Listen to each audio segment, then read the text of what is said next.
होऊ शकतो. म्हणजे ही जी चूक झाली, जे आता आपण जी चूक केली आहे, ती जी चूक आहे ती आपल्याला परत नाही करायचं. आपण काय करायचं की प्रत्येक नॉन व्हॅकेशन बॅचला पण तेवढ्याच जोरात आपले ऍडमिशन झाले पाहिजेत. आणि हा जो लॉस झालाय व्हॅकेशन बॅचचा, तो येत्या ऑगस्ट पर्यंत, म्हणजे जेव्हा लॉकडाऊन उठेल, मॅक्झिमम माझी अंदाज आहे, वैयक्तिक अंदाज आहे माझा, की ऑगस्ट पर्यंत लॉकडाऊन उठेल आणि सर्व सुरळीत चालू होईल. तर ऑगस्टची जी बॅच असेल आपली, ती आपण एक व्हॅकेशन बॅच बनवू शकू. तर त्यासाठी आता काय करायला पाहिजे, त्याचं जे प्लॅनिंग असेल ते आज मी तुम्हाला सांगणार आहे, आणि ते पण फ्रीलान्सिंगच्या माध्यमातून.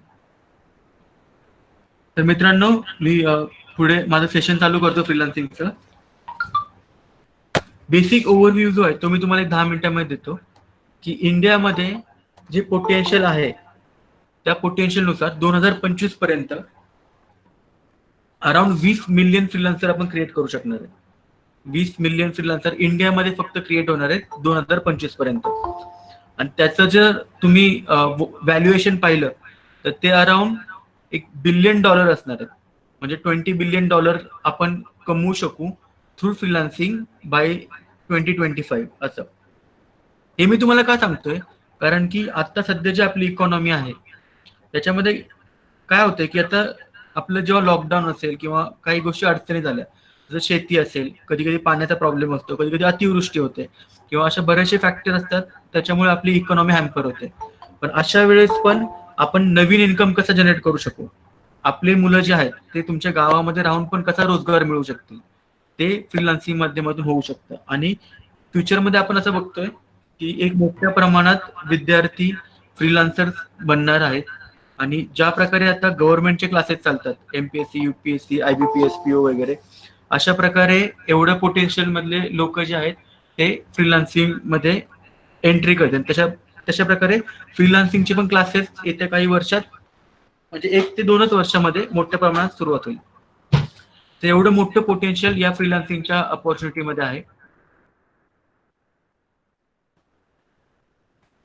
तर आता फ्रीलान्सिंग मध्ये कुठल्या कुठल्या प्रकारचे कामं असतात ते शॉर्ट मध्ये आपण बघूया. त्याच्यामध्ये डेटा एंट्री असतात, फोटो रिटचिंग असतात, फाईल कन्व्हर्जन असतात, website creation, social media, translation. या सर्व काही स्किल याची गरज नाही. याच्यात एक जरी स्किल येत असेल तुम्हाला, जेवढ्या जास्त स्किल येतील तेवढे जास्त चांगले असतात फ्रीलान्सिंगसाठी. पण 1-2 जरी स्किल आले असतील तरी पण आपण ते करू शकतो. आणि आपल्या जे विद्यार्थी आहेत आपले, त्यांना जर अशा प्रकारचं काही टॅलेंट असेल त्यांच्यामध्ये किंवा स्किल असेल, तर तेही चांगल्या प्रकारचे फ्रीलान्सर बनू शकतील. व्हिडिओ प्रोडक्शनची कामं असतात, video colour correction, 3D modelling, voice over द्यायचे असतात. व्हॉइस ओव्हर म्हणजे काय असतं, की आता गुगल प्ले स्टोअर वरती जर तुम्ही ओपन केलं एखादं ऍप, तर तिकडे छोटासा 1-2 मिनिटाचा व्हिडिओ असतो बघा, इंट्रोडक्टरी व्हिडिओ वगैरे. ते काही छोटे मोठे जे ऍपवाले असतात, की मिड साईज कंपनी किंवा एकदम स्टार्टअप कंपनी, ते काही प्रोफेशनल मीडियाकडून ते व्हिडिओ रेकॉर्ड करून घेतले, तर ते फ्रीलान्सिंग वरती ऍड करतात. आणि फ्रीलान्सिंग वरून त्यांना म्हणजे बीड येतात, अवॉर्ड करतात एखाद्याला प्रोजेक्ट, आणि तो व्यक्ती तो प्रोजेक्ट करून देतो. तर अशा प्रकारे खूप सारी कामं असतात. स्क्रिप्ट रायटिंग असते, स्टोरी बोर्डिंग असते, 3D प्रिंटिंग, फ्लेक्स बॅनर्स वगैरे असे खूप प्रमाणात आहेत. आता ते कामं कुठल्या कुठल्या प्लॅटफॉर्मवरती आहेत, तर एवढे सगळे प्लॅटफॉर्म आहेत. हे जे प्रेझेंटेशन आहे, हे ऍक्च्युली सावंत सरांनी जे प्रेझेंटेशन दिलं होतं आपल्या नेटवर्कला रिगार्डिंग फ्रीलान्सिंग, तेच हे प्रेझेंटेशन आहे. त्यातले काही निवडक स्लाइड मी फक्त वापरले. हे ट्रू लान्सर आहे, अपवर्क आहे, फ्रीलान्सर आहे, असे खूप सारे वेबसाईट आहेत. युथ फॉर वर्क असेल, हे सगळे म्हणजे पॉप्युलर वेबसाईट आहेत. Work and hire, Unacademy, teacher on, Pratham, खूप वेबसाईट आहेत. यांची काही लिस्ट आहे, मी मुद्दाम तुम्हाला सांगतोय कारण की एक रिमाइंड करायला की किती मोठ्या प्रकारचं पोटेन्शियल म्हणजे आहे फ्रीलान्सिंग मध्ये. तर आता काय करायचं की हे ट्रू लान्सर तुम्हाला एक युजर म्हणजे यूआयचे स्क्रीनशॉट आहेत आमचे, ते दाखवतो आम्ही तुम्हाला. ट्रू लान्सरचे असं अशा प्रकारचे ट्रू लान्सर तुम्ही प्रोजेक्ट बघू शकता, की डेटा एंट्रीचे टास्क आहेत किंवा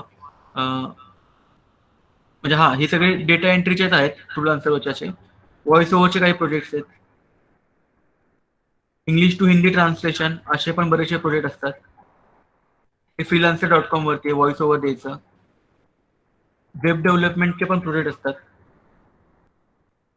तर अशा प्रकारे ग्राफिक डिझायनिंगचे आहेत. वर्क अँड हायर वरती हे सर्व प्रेझेंटेशन मी तुम्हाला नंतर शेअर करतो. तुम्ही प्रत्येक वेबसाईट डिटेलमध्ये गो थ्रू करा. फक्त हे मुद्दामून सांगितलं मी की एवढ्या मोठ्या प्रमाणामध्ये स्कोप आहे फ्रीलान्सिंगचा. एवढ्या वेबसाईट्स आहेत ज्या की ज्यांच्यावरती काम चालू आहे, जिकडे दिवसभरात हजारो शेकडो प्रोजेक्ट येतात आणि त्याच्यावरती खूप सारे फ्रीलान्सर असतात, ते ऍक्टिव्ह राहतात. वेबसाईटची नाव आहे ते मी मुद्दामून शेअर करतोय आणि हे प्रेझेंटेशन पण नंतर मी तुम्हाला दाखवेल, जेणेकरून तुम्ही त्या वेबसाईटवरती जाऊन स्वतःचं रजिस्ट्रेशन करू शकाल. आता हे जे आहे स्लाइड, याच्यामध्ये मेजर कॅटेगरी सांगितल्या की कुठल्या कुठल्या टाईपचे प्रोजेक्ट असतात. वेबसाईट डेव्हलपमेंट असतात, सॉफ्टवेअर डेव्हलपमेंटचे प्रोजेक्ट असतात. तर आपले जे विद्यार्थी असतील C++ वगैरे असे जे आहेत, तसे काही स्मार्ट विद्यार्थी असतील तर ते याच्यामध्ये करू शकतील. ग्राफिक डिझायनिंग अँड एडिटिंगचे असतात, writing, translation, voice over, finance, accounting, data entry, admin, social media management, mobile app आणि आर्टिफिशियल इंटेलिजन्स वगैरे. हे ब्रॉड कॅटेगरी झाल्या. त्याच्यामध्ये जसं आपण ड्रिल डाऊन करू तसं अजून डीपली आपल्याकडे कॅटेगरीज आपल्याला मिळतात. डॉक्युमेंटेशन रायटिंगचं पण असतात. डॉक्युमेंटेशन म्हणजे काय असतं की रिपोर्ट प्रिपेअर करायचं, किंवा जे कंपन्यांचे असतात फायनान्शियल रिपोर्ट असेल किंवा सेल्स रिपोर्ट वगैरे असेल, तशा प्रकारे तुम्ही बनवू शकता. प्रेझेंटेशन बनवून द्यायचे असतात कंपन्यांना, आर्टिकल राईट करायचे असतात, वेबसाईटसाठी कंटेंट लिहायचं असतं. तर तशा प्रकारचे पण जॉब्स खूप अवेलेबल आहेत. व्हिजिटिंग कार्ड बनवणं, लेटर हेड बनवणं, मार्केटिंग डिझाईन्स बनवणं, प्रेझेंटेशन चांगलं बनवणं, अशा प्रकारचे पण जॉब्स अवेलेबल आहेत फ्रीलान्सिंगमध्ये. ई कंटेंट डेव्हलपमेंटचे पण काम असतात. जसं आपलं इराचं फ्रेमवर्क आहे, इरासाठी आपल्याला कंटेंट लागतात. तसे बाहेरचे पण असे बरेचशा कंपनी असतात ज्यांना ई कंटेंट बनवून पाहिजे असतं. तर त्यासाठी चांगले प्रेझेंटेशन बनवून देणं किंवा एक स्टोरी लाईन क्रिएट करून देणं, अशा प्रकारचे पण जॉब्स असतात, ते मार्केटमध्ये अवेलेबल आहेत.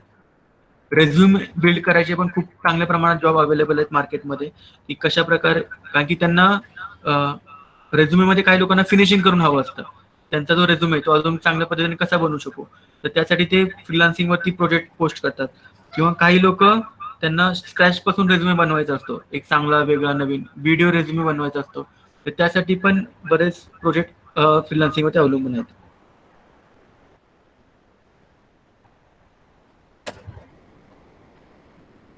एक सेकंड नितीन प्रेझेंटेशन. चौथे सर, निहित तर निहित चळके, प्लीज तुमचा प्रेझेंटिंग मोड बंद करा.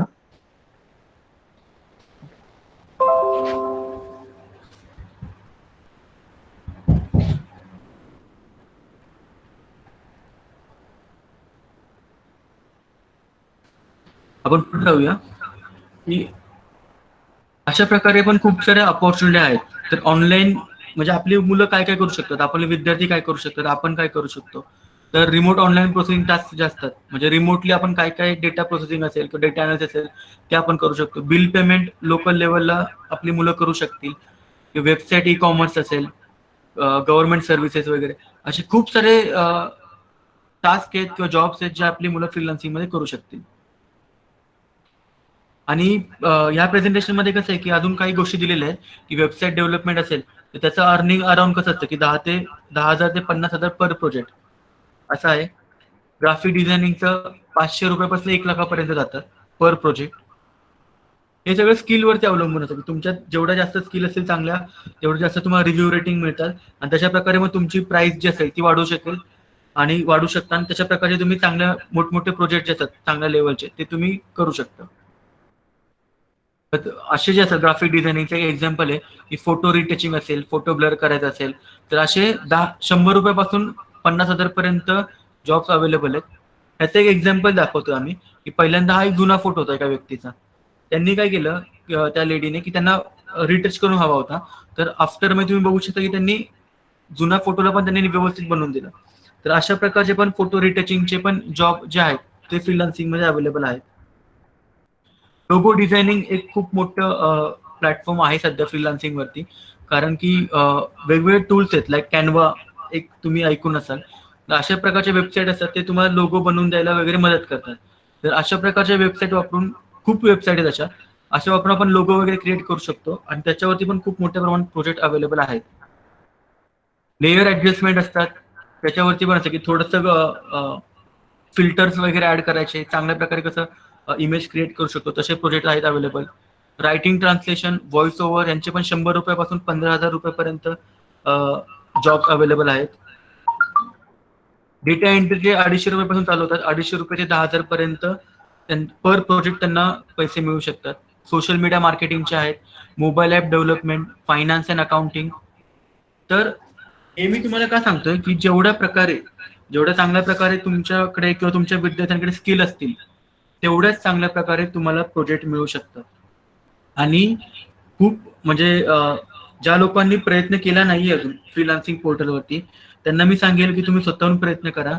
त्याच्यासाठी काही ट्रेनिंगची गरज नाहीये फ्रीलान्सिंग पोर्टलचा UI समजून घेण्यासाठी.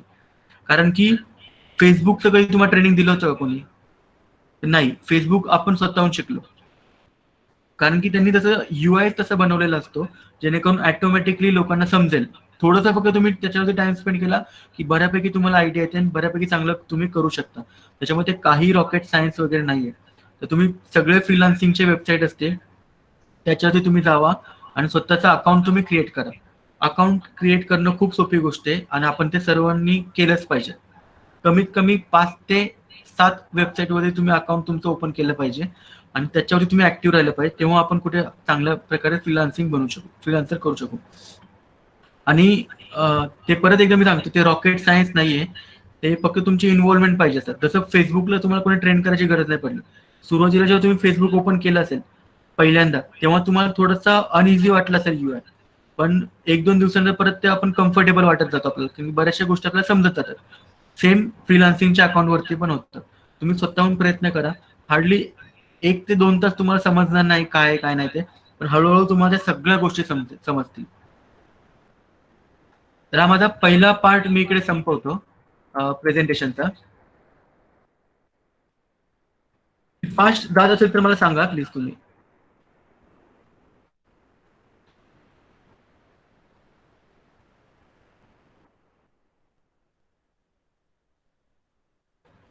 आता हे माझं दुसरं प्रेझेंटेशन आहे.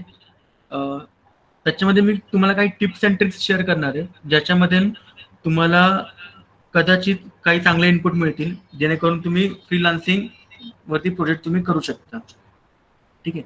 तत्पूर्वी मला एक विचारायचं तुम्हाला की तुमच्यापैकी किती जणांनी फ्रीलान्सिंग वरती प्रयत्न केला आहे त्यांनी प्लीज येस म्हणून टाईप करा.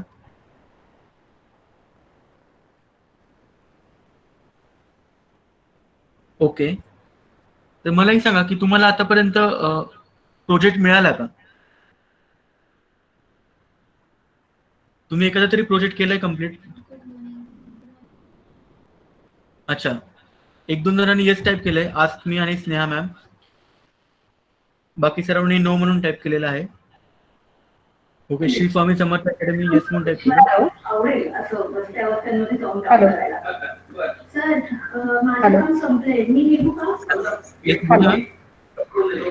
हॅलो सर, मी प्रोजेक्ट पण घेतलंय पण आपलं जे ऑनलाईन पेमेंटसाठीचा जो हे आहे ना तर तिकडे बँक अकाउंट डिटेल्स आपल्याला ऍड करायचे असतात, ATM चे डिटेल्स. तर ते ऍड होत नाहीत. मी LLC मध्ये पण हे केलं होतं, त्याबद्दल विचारलं होतं पण तिकडून पण काही सोल्युशन त्याच्यावरती नाही मिळालं. माझ्या स्टुडंट्सचं झालेलं आहे पण माझंच होत नाहीये. मी स्वतःचा करून बघत होते. 2-3 कार्ड यूज केले ATM कार्ड पण झालंच नाही त्याच्यामध्ये. हा, बँकमध्ये पण मी चौकशी केली कारण मी त्याच्यावरून ऑनलाईन ट्रान्झॅक्शन वगैरे करते त्यामुळे ते प्रोफाईल इनकम्प्लीट दाखवते त्यामुळे पुढे काहीच नाही झालंय. अच्छा मॅम, फक्त मी एक विनंती करतो की आपण इंडिव्हिज्युअल जे इश्यू असतील ना तर मी नक्की तुम्हाला सपोर्ट करतो आणि याच्यावरती पण मला थोडंसं आहे आयडिया की काय करायला पाहिजे ते. मी सेशनच्या एंडला हे तुम्हाला मी नक्की सांगतो याच्यावरती. क्वेश्चन आन्सर घेऊ त्याच्यावरती मी तुम्हाला नक्की करतो. आपण थोडंसं पुढे जाऊया. मॅडमने खूप चांगला प्रश्न उपस्थित केला आणि ती एक चांगली गोष्ट की त्यांनी म्हणजे त्यांना प्रोजेक्ट मिळालेला पण आहे त्याच्यामध्ये. ठीक आहे, बॅक टू द पॉइंट की आपल्यापैकी बऱ्याच लोकांना प्रोजेक्ट मिळालेला नाहीये आता पण फ्रीलान्सिंग वरती. हे बीड केलेलं आहे पण तरी पण आपल्याला प्रोजेक्ट मिळत नाही कधी कधी. तर अजून कुठले चॅलेंजेस तुम्ही फेस केले का? म्हणजे काय काय चॅलेंजेस तुम्ही फेस केलेत फ्रीलान्सिंग मध्ये इन टर्म्स ऑफ प्रोजेक्ट मिळवण्यापर्यंत?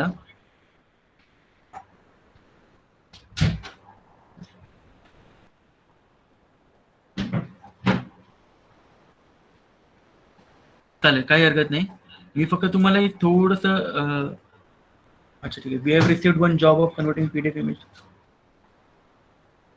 अच्छा, तुम्हाला सर्वांना एक सांगून देतो की सुरुवातीला जर एखादा क्लायंट पैसे मागत असेल तर त्याला अजिबात देऊ नका तुम्ही, कारण की बरेचसे फ्रॉड केसेस पण तिकडे असू शकतात. त्याच्यामुळे सुरुवातीला जर कोणी पैसे मागत असेल तर त्यांना अजिबात तुम्ही एंटरटेन करू नका. ठीक आहे, आपण थोडं पुढे येऊया फ्रीलान्सिंग वरती. मला एक सांगा की तुम्ही कधी अमेझॉन आणि फ्लिपकार्ट वरती परचेस केलेला आहे का, प्रोडक्ट परचेस केलेत? Yes, correct. खूप लोकांनी परचेस केलेले आहेत, बरोबर. तर आता मला सांगा की समजा तुम्ही एखादा प्रोडक्ट पाहिला, एक नवीन प्रोडक्ट आहे की तो तुम्ही बघितला आणि त्याच्या रिव्ह्यू आणि रेटिंग 0 आहेत, तर तुम्ही तो प्रोडक्ट परचेस करता का? मी प्रश्न रिपीट करतो की तुम्ही एखादा नवीन प्रोडक्ट पाहिला पण त्याच्या रिव्ह्यू आणि रेटिंग 0 आहेत, तर तुम्ही तो प्रोडक्ट परचेस करता का? का नाही परचेस करत?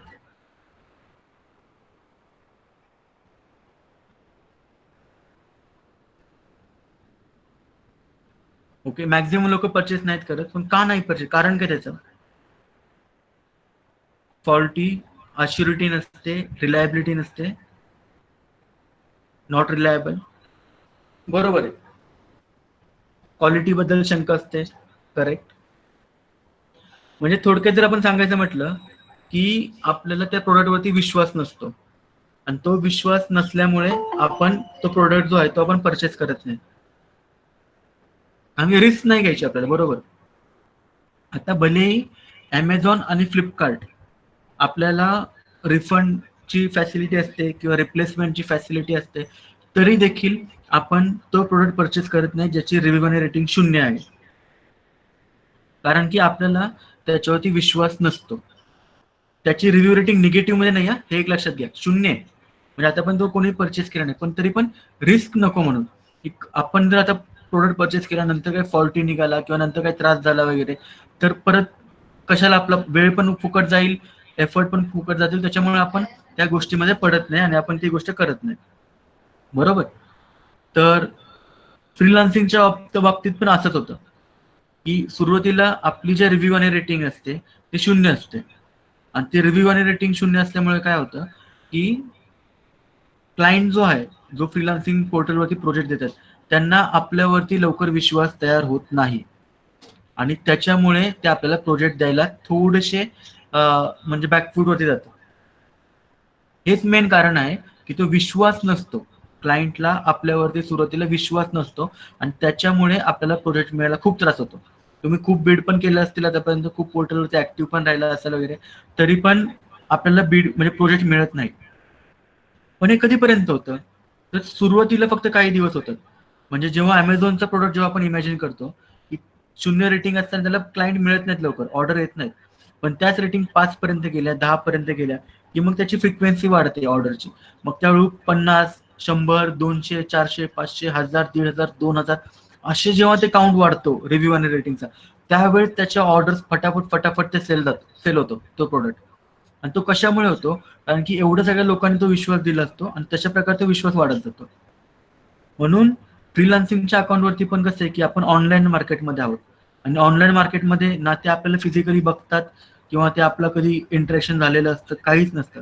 त्याच्यामुळे फक्त एकच गोष्ट असते ज्याच्यावरून ते आपल्यावरती विश्वास ठेवू शकतात, ते म्हणजे रिव्ह्यू आणि रेटिंग. आणि रिव्ह्यू आणि रेटिंग जर नसेल तर प्रोजेक्ट मिळायला खूपच अवघड आहे, म्हणजे ऑलमोस्ट इम्पॉसिबल आहे सुरुवातीला, कारण की क्लायंटला आपल्यावरती विश्वास बसत नसतो. म्हणून आता मी फक्त पुढे जातो की याचा अर्थ असा होता का की आपल्याला फेक रिव्ह्यू आणि रेटिंग करावे लागतील? तर नाही. माझं हे जे सेशन आहे ते याच्यावरतीच असणार आहे की सुरुवातीला तुमच्या रिव्ह्यू आणि रेटिंग 0 असताना पण तुम्ही क्लायंटच्या मनामध्ये कॉन्फिडन्स कसा बिल्डअप करू शकता. कारण की सुरुवातीला जर आपण बघितलं तर कॉन्फिडन्स लेवल जी असते ती 0 असते इनिशियल लेवलला आणि त्याच्यामध्ये त्या क्लायंटचा काहीही दोष नाही. It's a human tendency. कारण की आपण पण जेव्हा प्रोडक्ट परचेस करू किंवा आपण जेव्हा एखाद्याला काम देऊ, त्याचे जर रिव्ह्यू आणि रेटिंग जर 0 असतील तर आपल्याला लवकर त्याच्यावरती विश्वास बसत नाही आणि त्याच्यामुळे आपण तो प्रोडक्ट परचेस करत नाही. तसंच फ्रीलान्सिंगचे पण क्लायंट असतात ते आपल्याला सिलेक्ट करत नाही. तर आता ही जी कॉन्फिडन्स लेवल असते ती कशी वाढवू शकू आपण? तर त्याच्या 4 स्टेप आहेत फक्त.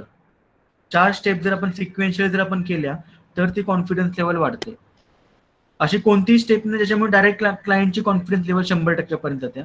ती कॉन्फिडन्स लेवल हळूहळू वाढवायची असते, कारण की रिव्ह्यू आणि रेटिंग सुरुवातीला आपल्याकडे नाहीयेत म्हणून. तर त्याच्यातली पहिली स्टेप नंबर 1 जी आहे, पहिली स्टेप, त्याच्यामुळे काय होतं की क्लायंटचा कॉन्फिडन्स 10 ते 15% फक्त बूस्ट होतो. तो 100% पर्यंत जात नाही, हेही सांगतो. फक्त 10 ते 15% पर्यंत तो कॉन्फिडन्स बूस्ट होतो. नंतर काय होतं की स्टेप 2 मध्ये ती जी कॉन्फिडन्स लेवल असते ती 30 ते 40% पर्यंत जाते. जर तुमची स्टेप 1 जर चांगली नसेल, जर तुम्ही स्टेप 1 जर इम्प्लिमेंट नाही केली, तर तुमची क्लायंटची कॉन्फिडन्स लेवल तिकडेच राहते, म्हणजे 0 वरतीच राहते. ठीक आहे. आणि स्टेप 1 वरून तो क्लायंट ड्रॉप आउट होऊन जातो. स्टेप 2 जर स्टेप 1 चांगली असेल तर तुमचा क्लायंट स्टेप 2 वरती येतो. स्टेप 2 वरती तुमची चांगली असेल, तुमचं प्रिपरेशन असेल, तर कॉन्फिडन्स 30 ते 40% पर्यंत वाढतो. नंतर स्टेप 3 ही सगळ्यात महत्वाची स्टेप आहे. त्याच्यामधून डायरेक्ट ऑलमोस्ट डील क्लोज व्हायला जाते. स्टेप 3 नंतर क्लायंटचा कॉन्फिडन्स 80 to 90% पर्यंत बूस्टअप होतो. ही या स्टेपला मी सगळ्यात महत्वाचं मानतो, कारण की ही स्टेप एक गेम चेंजर राहते. आणि हे जर तुमचं पॉवरफुल असेल तर तुम्हाला निश्चित प्रोजेक्ट मिळायचे चान्सेस खूप जास्त प्रमाणात वाढतात. आणि स्टेप 4 म्हणजे एक फायनल स्टेज असते, शेवटची स्टेज, ज्याच्यामध्ये क्लायंटचा कॉन्फिडन्स 100 पर्यंत जातो आणि तो तुम्हाला प्रोजेक्ट देतो. तर अशा 4 स्टेप्स आहेत फक्त. हेच रॉकेट सायन्स, म्हणजे हेच जे आहे हेच एक लॉजिक आहे किंवा एक स्ट्रॅटजी आहे ज्याच्यामध्ये आपल्याला ऑर्डर्स मिळू शकतील.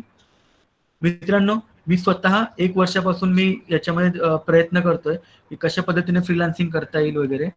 आणि साधारणतः जुलैमध्ये मी अकाउंट क्रिएट केलं होतं फ्रीलान्सरवरती, आणि सुरुवातीला मला पण प्रोजेक्ट मिळत नव्हते. त्याच्यानंतर मी म्हणजे स्वतः मी नंतर रिसर्च केला की नक्की कुठे कमी पडतोय, काय काय गोष्टी आहेत वगैरे, आणि तेव्हा मला हे मॉडेल समजलं, तेव्हा ही स्ट्रॅटेजी समजली, आणि ते मी तुम्हाला सांगतोय. आता या ज्या स्टेप आहेत, step number 1, step number 2, step number 3, step number 4, या नक्की काय आहेत ते आपण बघू. स्टेप नंबर 1 म्हणजे काय असते की बिडिंगची स्क्रिप्ट. तुम्ही जेव्हा बिड करता तेव्हा तुम्ही कुठल्या टाईपची स्क्रिप्ट वापरता त्याच्यावरून क्लायंटची कॉन्फिडन्स लेवल थोडीशी वाढते, 10 ते 15%. पण ही पहिली स्टेप आहे. जर तुमची बिडिंगची स्क्रिप्ट जर पॉवरफुल नसेल किंवा जर कॅची नसेल किंवा चांगली नसेल, तर क्लायंट पुढच्या स्टेपवरती जाणार पण नाही, तो डायरेक्ट स्टेप नंबर 1 वरून ड्रॉप आउट होऊन जाईल. आता बिडिंगची स्क्रिप्ट असेल ती कशी पाहिजे, त्याच्यामध्ये स्पेलिंग मिस्टेक नको किंवा ग्रॅमॅटिकल एरर नको. ती शॉर्ट पाहिजे, स्वीट पाहिजे, आणि टॉपिक रिलेटेडच पाहिजे. स्टेप नंबर 2 म्हणजे तुमची प्रोफाईल. तुमची प्रोफाईल म्हणजे तुमचा ब्रँड असतो, लक्षात ठेवा की ऑनलाईन मार्केटमध्ये तुमच्या प्रोफाईलवरती सगळं काय अवलंबून असतं, आणि तेच तुमचं ब्रँडिंगचं काम करतं. या स्टेप डिटेलमध्ये मी थोड्या वेळात सांगतो तुम्हाला. फक्त आता 4 स्टेप नक्की कोणते आहेत ते मी तुम्हाला ब्रीफ करतोय. स्टेप नंबर 3 म्हणजे काय की प्रूफ. हे सर्वात महत्वाचं असतं, प्रूफ. याचं साधं उदाहरण सांगतो की सावंत सर नेहमी म्हणतात की एखादी मिठाई जर असेल, बर्फी जर असेल किंवा पेढा असेल, त्याचं कोणी कितीही वर्णन केलं चांगलं तरी पण आपल्याला ते लवकर पटत नाही. आपल्याला ते कधी पटतं, जेव्हा आपण त्याची टेस्ट करतो. ते बर्फी जेव्हा आपण टेस्ट करतो त्यावेळेस आपल्याला कळतं की आपण ते प्रोडक्ट परचेस करायचं की नाही करायचं. तशा प्रकारे प्रूफ हे खूप महत्वाचे लागतात. म्हणजे तुमचा पोर्टफोलिओ, त्याच्यामध्ये तुम्हाला प्रूफ ऍड करायचे आहेत, काही सॅम्पल्स ऍड करायचे आहेत, जेणेकरून क्लायंटला ती जी बर्फी टेस्ट करता येते तशी त्यांना बर्फी एक टेस्ट करता येईल, आणि तसा त्यांचा कॉन्फिडन्स बिल्डअप होईल. स्टेप नंबर 4 म्हणजे कम्युनिकेशन. जेव्हा या तिन्ही स्टेप सक्सेसफुली होतात, तुम्ही इम्प्लिमेंट करता, त्याच्यानंतर 4थ्या स्टेपवरती काय होतो, क्लायंट तुमच्याशी इंटरॅक्ट करतो. मेसेज बॉक्समधून तो तुम्हाला चॅटवरती बोलेल किंवा डिस्कस करेल की नक्की तुम्हाला रिक्वायरमेंट समजली का, तुम्ही त्याचं काम करू शकता, ह्याची शंका वगैरे असते त्यांच्या, ते क्लिअर करतात, आणि त्यानंतर मग ते तुम्हाला प्रोजेक्ट देतील. या 4 स्टेप आहेत. वाटलं तुम्ही याचा स्क्रीनशॉट काढून द्या मोबाईलवरती असाल तर, म्हणजे हे मी प्रेझेंटेशन नंतर तुम्हाला शेअर करेल सर्वांना. पण ह्या 4 स्टेप खूप महत्वाच्या आहेत, कारण की ह्याच्यामुळे कॉन्फिडन्स लेवल जी आहे क्लायंटची ती 0% पासून 100% पर्यंत बिल्ड होते, विदाउट एनी रिव्ह्यू आणि रेटिंग. असं. तर आपण पुढे जाऊया. मी आता माझं जे आहे प्रोफाईल ते मी तुम्हाला दाखवतो. सर्वांना माझी स्क्रीन दिसते?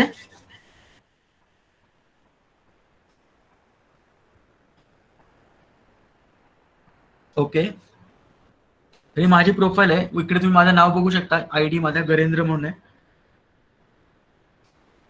आता बिडिंग काय असतं ना ते मी तुम्हाला थोडं दाखवतो, की अशा प्रकारे आपण गेलो इकडे ब्राउज मध्ये, लेफ्ट साईडला ब्राउज मध्ये गेलो आपण आणि इकडे प्रोजेक्ट वरती आपण क्लिक केलं की अशा प्रकारे प्रोजेक्ट ओपन होतात. आता इकडे जे तुम्ही स्किल सेट वगैरे ऍड केलं असेल, एक मिनिट बघतो ते ओपन होते. हा अच्छा, इकडे जर स्किल्स तुम्ही ऍड केले असतील तशा प्रकारे तुम्हाला इकडे प्रोजेक्ट्स मिळतील. आता काही प्रोजेक्ट कसे आहेत की डिझाईन वरचे आहेत, काही आर्टिकल रायटिंग वरती, काही फेसबुक बॅनर बनवायचे काही लोकांना, काही सोशल मीडिया बनवायचे, काही जणांना ऍप बनवून पाहिजे, काही जणांना वेबसाईट बिल्ड करायचे वगैरे. अशा वेगवेगळ्या प्रकारे त्यांचे प्रोजेक्ट्स अवेलेबल आहे आणि त्याचे बिडिंगचा जो इकडे अमाऊंट आहे ती अवलंबून म्हणजे दिलेली आहे की या प्रोजेक्टसाठी एवढी त्यांनी अमाऊंट जी आहे ती लॉक केलेली आहे. अशा प्रकारे एक सॅम्पल प्रोजेक्ट आपण बघूया. हा जो एक सॅम्पल प्रोजेक्ट आहे तो काय म्हणतोय की त्यांना एक चांगला लोगो बनवून पाहिजे. एक लोगो क्रिएशनची टास्क आहे. त्याला त्यांनी डिस्क्रिप्शन दिलेलं आहे की त्यांना लोगो बनवून पाहिजे, त्याचं नाव हिस आउटडोर असं आहे त्या कंपनीचं नाव वगैरे, त्यांना फ्रेश आयडिया पाहिजेत वगैरे आणि त्यांचं बेसिक जे डिस्क्रिप्शन आहे ते सर्व त्यांनी इकडे दिलेलं आहे. त्याची प्राइस त्यांनी इकडे ठेवलेली आहे, तुम्ही बघू शकता की $10 ते $30, म्हणजे मिनिमम $10 द्यायला तयार आहेत ते आणि मॅक्झिमम $30 पर्यंत ते देऊ शकतात. तर अशा प्रकारे त्यांनी हा प्रोजेक्ट दिलेला आहे. आता इकडे जेव्हा आपण प्रपोजलवरती जाऊ, प्रपोजलवरती, तेव्हा आपल्याला इकडे बीड मिळतात की किती लोकांनी आतापर्यंत बीड केलेलं आहे. इकडे तुम्ही काउंट बघू शकता, आतापर्यंत 55 लोकांनी बीड केलेत या प्रोजेक्टला, बरोबर. म्हणजे 55 लोकांनी या प्रोजेक्टमध्ये असं इंटरेस्ट दाखवलाय की मी ते काम करू शकतो. आता हे बीड कशा प्रकारे ते आपण बघू. आता या ज्या लेडी आहेत रुपाजी म्हणून आहेत, त्यांच्या 357 रिव्ह्यू आहेत, म्हणजे 350 त्यांनी रिव्ह्यू त्यांना मिळालेले आहेत आणि त्यांनी अशा प्रकारची बीड दिलेली आहे की त्यांनी अपील केलंय त्यांना नाव वापरून, हिज आउटडोर लोगो वापरून वगैरे, आणि त्यांनी सांगितले की मी करू शकेन. त्यांनी त्याची प्रोफाईल व्हिजिट करायला सांगितले, प्रोफाईलची लिंक त्यांनी त्याच्यावरती दिलेली आहे. दुसरं आपण बघू फ्लायर एक्सपर्ट म्हणून आहेत, त्यांचे अराउंड 2663 रिव्ह्यू आहेत, म्हणजे 2000 पेक्षा जास्त त्यांचे रिव्ह्यू आहेत. ठीक आहे, तर एवढ्या मोठ्या प्रमाणात त्यांचे रिव्ह्यूज वगैरे आहेत आणि ही एक कंपनी फ्लायर एक्सपर्ट असं दिसते. तर अशा प्रकारे हे ग्राफिक मिरायकल यांचे 1000 रिव्ह्यू आहेत, यांचे कलर ग्राफिक यांचे 4853 रिव्ह्यू आहेत. आता मी तुम्हाला का दाखवतोय, कारण की क्लायंटला आपल्यासारखे 55 लोकांनी ऑलरेडी बीड केलेले आहेत. 55 लोक ऑलरेडी तिकडे आहेत आणि त्याच्यापैकी त्यांचे रिव्ह्यू आणि रेटिंग खूप चांगले आहेत. तर आपण ह्या 55 लोकांशी कम्पीट करणार आहे. जेव्हा तुमची बीड येईल, तुम्ही जेव्हा बीड कराल तेव्हा 55 मध्ये अजून एक ऍड होईल 56वा आणि तो आपण असू आणि क्लायंटच्या पुढे अराउंड 56 ऑप्शन आहेत, त्याच्यापैकी त्याला एक सिलेक्ट करायचं आहे. आणि त्याच्यामुळे तुम्ही इकडे बघू शकता यांचे म्हणून रिव्ह्यू आणि रेटिंग जास्त आहेत आणि असे या लोकांना प्रोजेक्ट मिळायचे खूप मोठ्या प्रमाणात चान्सेस असतात. ठीक आहे, कारण की यांचे रिव्ह्यू रेटिंग चांगले आहेत. त्याच्यामुळे आपल्याला फक्त कसं असतं की आपल्याकडे फक्त एक ऍडव्हान्टेज असतो, आपण नवीन असतो, त्याच्यामुळे आपण एकदम बेस प्राइस वरती सुरुवातीला बीड करावं. बेस प्राइस म्हणजे काय की $10. इकडे त्यांनी बजेट दिलं ना $10 $30, सुरुवातीला जोपर्यंत आपले कमीत कमी 4 ते 5 रिव्ह्यू आणि रेटिंग मिळत नाही तोपर्यंत सुरुवातीला बेस प्राइस वरतीच आपल्याला बीड करावं लागेल. कारण की हे सगळे जे आहेत त्यांना 350 रिव्ह्यू आहेत, पण यांनी बीड $50 ठेवलेली. ठीक आहे, या कंपनीने $40 ठेवलेली, या कंपनीने $30 ठेवलेली, कारण की यांचे रिव्ह्यू रेटिंग चांगले असल्यामुळे यांची भूक पण तशी वाढलेली आहे. सुरुवातीला आपण जर तेवढंच जर ठेवलं, आपण $30 ठेवले किंवा $40 ठेवले, तर काय होतं की आपल्याला प्रोजेक्ट मिळायचे चान्सेस खूप कमी असतात. कारण की त्यांच्याकडे चांगले रिव्ह्यू रेटिंग वाले लोक असतात, ते आपल्याला कशाला देतील प्रोजेक्ट. त्याच्यामुळे सुरुवातीला एकदम बीड अमाऊंट कमी ठेवायची. आणि दुसरं म्हणजे ही जी स्क्रिप्ट असते ही तुम्ही खूप चांगली बनवायची. प्रत्येक प्रोजेक्टसाठी तुमची वेगळी स्क्रिप्ट पाहिजे. प्रोजेक्टसाठी वेगळी स्क्रिप्ट म्हणजे काय की डेटा एंट्री असेल तर डेटा एंट्रीसाठी तुम्ही एक वेगळी नोटपॅडची फाईल बनवायची आणि त्या नोटपॅडच्या फाईलमध्ये तुम्ही डेटा एंट्रीची स्क्रिप्ट रेडी करायची, जे तुम्ही पिच कराल. तुम्ही जर ऑन द स्पॉट जर तुम्ही टाईप करत असाल त्याच्यामुळे तुमचा वेळ पण खूप जाणार तुम्हाला एफर्ट्स पण जातात आपले, आणि स्पेलिंग मिस्टेक, ग्रॅमॅटिकल मिस्टेक वगैरे होण्याचे चान्सेस खूप मोठ्या प्रमाणात वाढतात. कारण की जेव्हा क्लायंट US आणि UKचा असतो त्यावेळेस त्यांच्यासाठी इंग्लिश खूप मॅटर करतं. म्हणजे एक स्पेलिंग मिस्टेक आणि आपलं पूर्ण इम्प्रेशन डाऊन होतं त्यांच्या पुढे. कारण की ते इंग्लिश नेटिव्ह इंग्लिश स्पीकर असतात, त्याच्यामुळे त्यांचे खूप एक्सपेक्टेशन असतात इंग्लिशच्या बाबतीत. आणि ज्याला इंग्लिश येत नाहीत त्यांचा असा समज असतो की त्यांना मे बी पुढच्या गोष्टी पण येणार नाहीत. त्याच्यामुळे बिडिंगची स्क्रिप्ट जी असेल ती ग्रॅमॅटिकल मिस्टेक नको, त्याच्यामध्ये स्पेलिंग मिस्टेक नको, आणि ऑन द स्पॉट करायला गेलं की बऱ्यापैकी आपल्याकडे मिस्टेक होऊ शकतात. त्याच्यामुळे सुरुवातीला तुम्ही वेगवेगळ्या नोटपॅडच्या फाईल बनवा. काय करायचं की डेटा एंट्रीसाठी एक वेगळी नोटपॅडची फाईल बनवायची, त्याच्यामध्ये स्क्रिप्ट असेल, बिडिंगची स्क्रिप्ट ठेवायची, पॉवर पॉईंटचे प्रेझेंटेशन वगैरे असेल त्यासाठी वेगळी स्क्रिप्ट ऍड करायची, व्हिडिओ एडिटिंग असेल किंवा फोटोशॉपचं असेल किंवा वेब डिझायनिंगचं असेल, सी प्रोग्रामिंगचं असेल, अशा प्रकारचे वेगवेगळ्या प्रोजेक्टसाठी वेगवेगळ्या तुम्ही नोटपॅडच्या फाईल बनवायच्या आणि एकदाच फक्त त्या सगळ्या स्क्रिप्ट रेडी करून ठेवायच्या. आता ही स्क्रिप्ट कशी पाहिजे, तर याचा काही थंब रूल नाहीये की स्क्रिप्ट अशीच लिहायला पाहिजे का तशीच लिहायला पाहिजे. तुम्ही इकडे बघू शकता की प्रत्येक ठिकाणी प्रत्येकाचे वेगवेगळे अंदाज आहेत. आता या ज्या लेडी आहेत त्यांनी फक्त एक पॅराग्राफ मध्ये त्यांनी ब्रीफ केलेला आहे.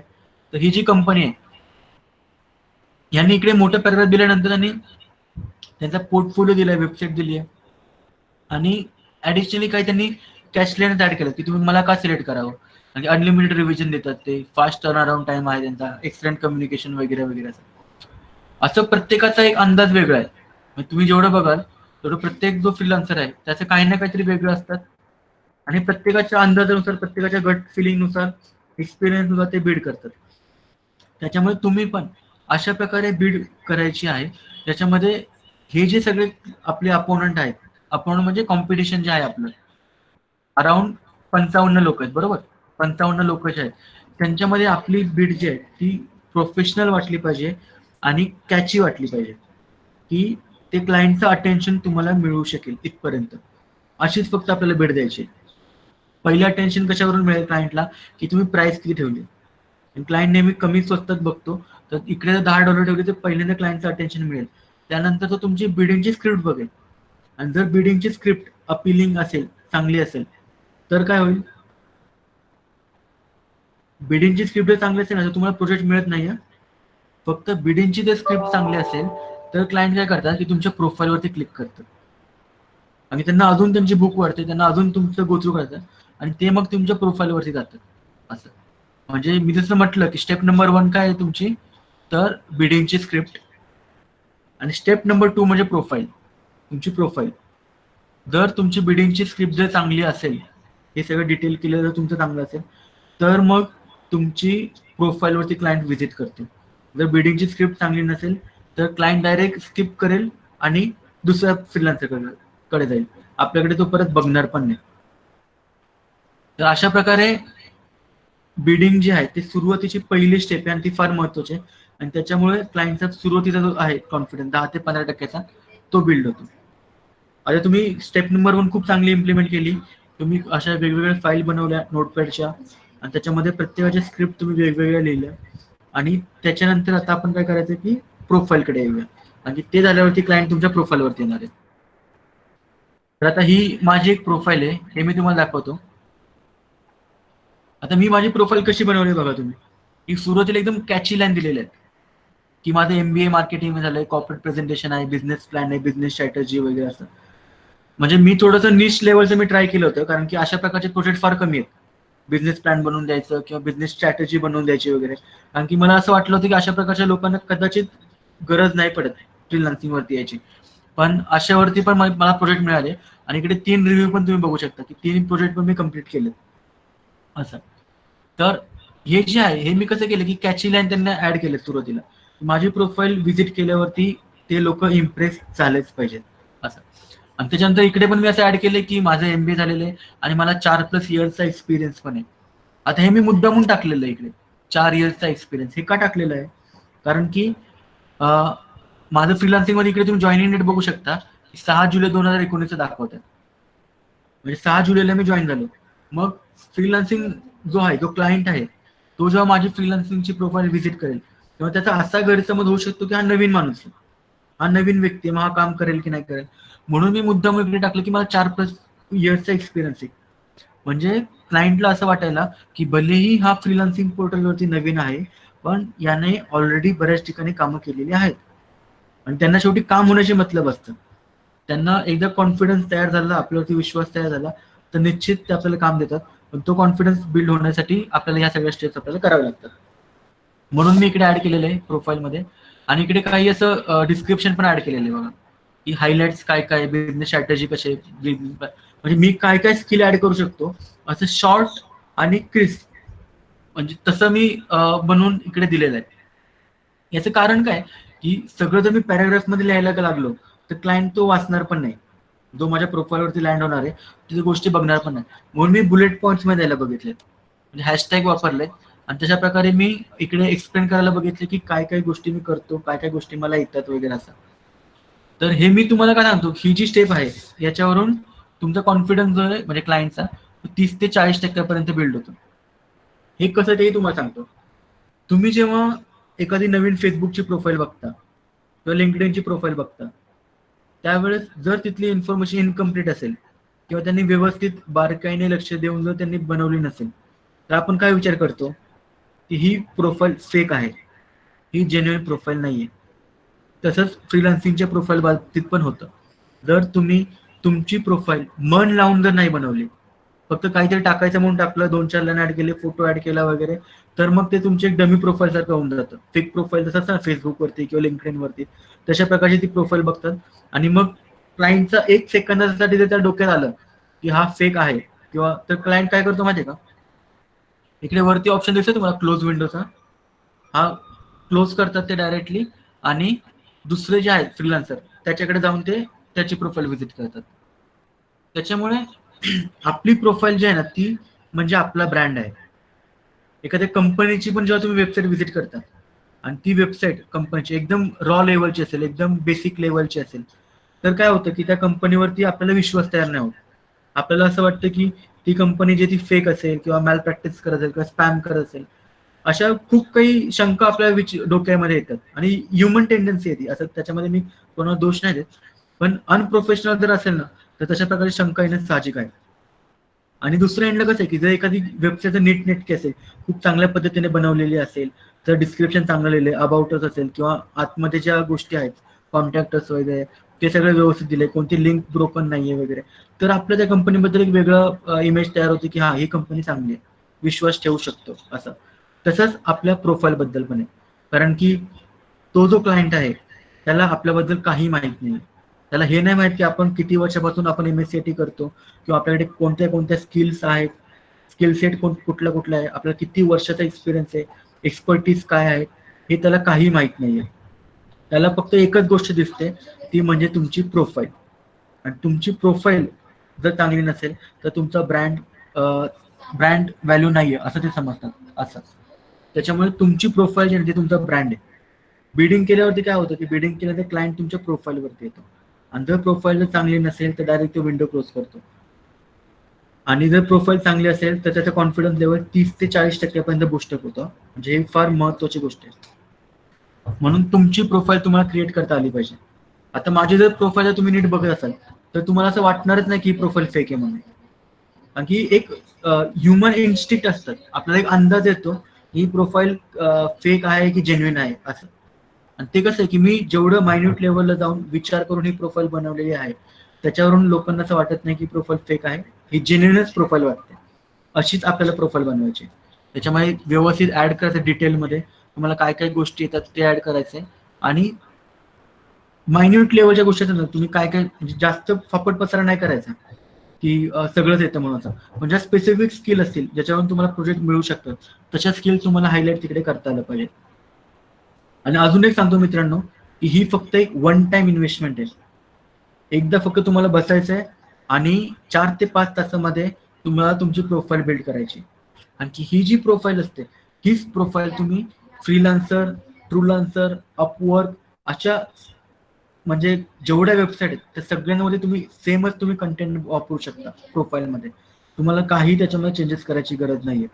आणि एकदा तुम्ही प्रोफाईल बनवली की ते वेबसाईट सारखे, त्याला मग रोज तुम्हाला लक्ष द्यायची गरज नाहीये. ते चालूच राहतं. आता ही जी मी प्रोफाईल बनवली या प्रोफाईलला अराउंड 8 ते 10 महिने झाले असतील. 8 ते 10 महिने अगोदर मी ही प्रोफाईल बनवली होती आणि त्याच्यामध्ये मी या गोष्टी ऍड केल्या होत्या. त्याच्यानंतर फक्त छोट्याशा मायनर गोष्टी ज्या असतात, म्हणजे फॉर एक्झाम्पल आता मी इकडे गुगल डेटा स्टुडिओ ऍड केलं. एक नवीन स्किल मी शिकलो होतो 2-3 महिन्या अगोदर, तर तेवढी फक्त मी स्किल इकडे ऍड केली. असं छोटं मोठं फक्त मेंटेनन्सचा पार्ट राहतो, पण आपलं ब्रँडिंग जे असतं ऑनलाईन ब्रँडिंग ते होत राहतं. आणि शेवटी फ्रीलान्सिंगच्या मार्केटमध्ये एक सांगतो की ऑनलाईन तुमचं प्रेझेन्स जसं आहे, तुमची प्रोफाईल जसं आहे त्याच्यावरती सगळं असणार आहे. तुमच्या लोकल मार्केटमध्ये तुम्ही बघता, तुम्ही ज्या एरियामध्ये आहात, तुमचं सेंटर ज्या लोकॅलिटीमध्ये आहे, त्या लोकॅलिटीमध्ये कसं आहे की तुम्ही बऱ्याच वर्षापासून तिकडे काम करता, तुम्ही बऱ्याच वर्षापासून लोकांपर्यंत पोहोचताय, तुम्ही मार्केटिंग करताय, त्याच्यामुळे त्यांना एक कॉन्फिडन्स आहे की या सेंटरवरती MSCIT शिकवलं जातं, क्लिकचे कोर्सेस शिकवले जातात, MSCIT सर्टिफिकेशन पण केलं जातं आणि त्याच्यामुळे तो एक कॉन्फिडन्स आहे आणि त्याच्यामुळे ते लोक तुमच्याकडे ऍडमिशन घेतात आणि तो विश्वास तयार झाला त्यांना. तसाच विश्वास कसा आहे की फ्रीलान्सिंगच्या याच्यामध्ये क्लायंट काही येऊन बघत नाही आपल्याला की आपली किती चांगली सेंटर आहे किंवा किती वर्षापासून काम करतोय, किती प्राईम लोकॅलिटीमध्ये आहे किंवा नाहीये, हे ते काही बघत नाही. ते फक्त एकच गोष्ट बघतात, ती म्हणजे तुमची प्रोफाईल. मी हे तुम्हाला वारंवार का सांगतोय, कारण की बरेच लोक प्रोफाईल एकदम कॅज्युअली बनवतात आणि कॅज्युअली बनवल्यामुळे काय होतं की क्लायंटचा इंटरेस्ट लूज होतो आणि त्याच्यामुळे त्यांना ऑर्डर्स मिळत नाहीत.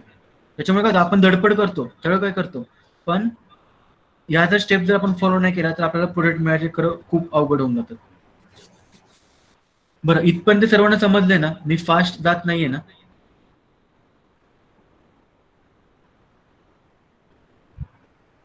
सगळे आहेत माझ्या बरोबर? सर्वांना समजते ना मी काय बोलतोय ते? थोडं फास्ट होत असेल तर प्लीज सांगा तुम्ही.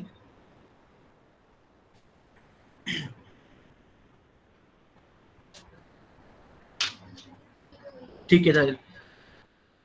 आपण पुढे जाऊया. फक्त की आता मी इकडे प्रोफाईल बनवली, समजा मी असं लिहिलं, इकडे बऱ्याचशा गोष्टी लिहिल्या, तर फक्त प्रोफाईल बघून पण क्लायंट माझ्यावरती विश्वास ठेवेल का हो?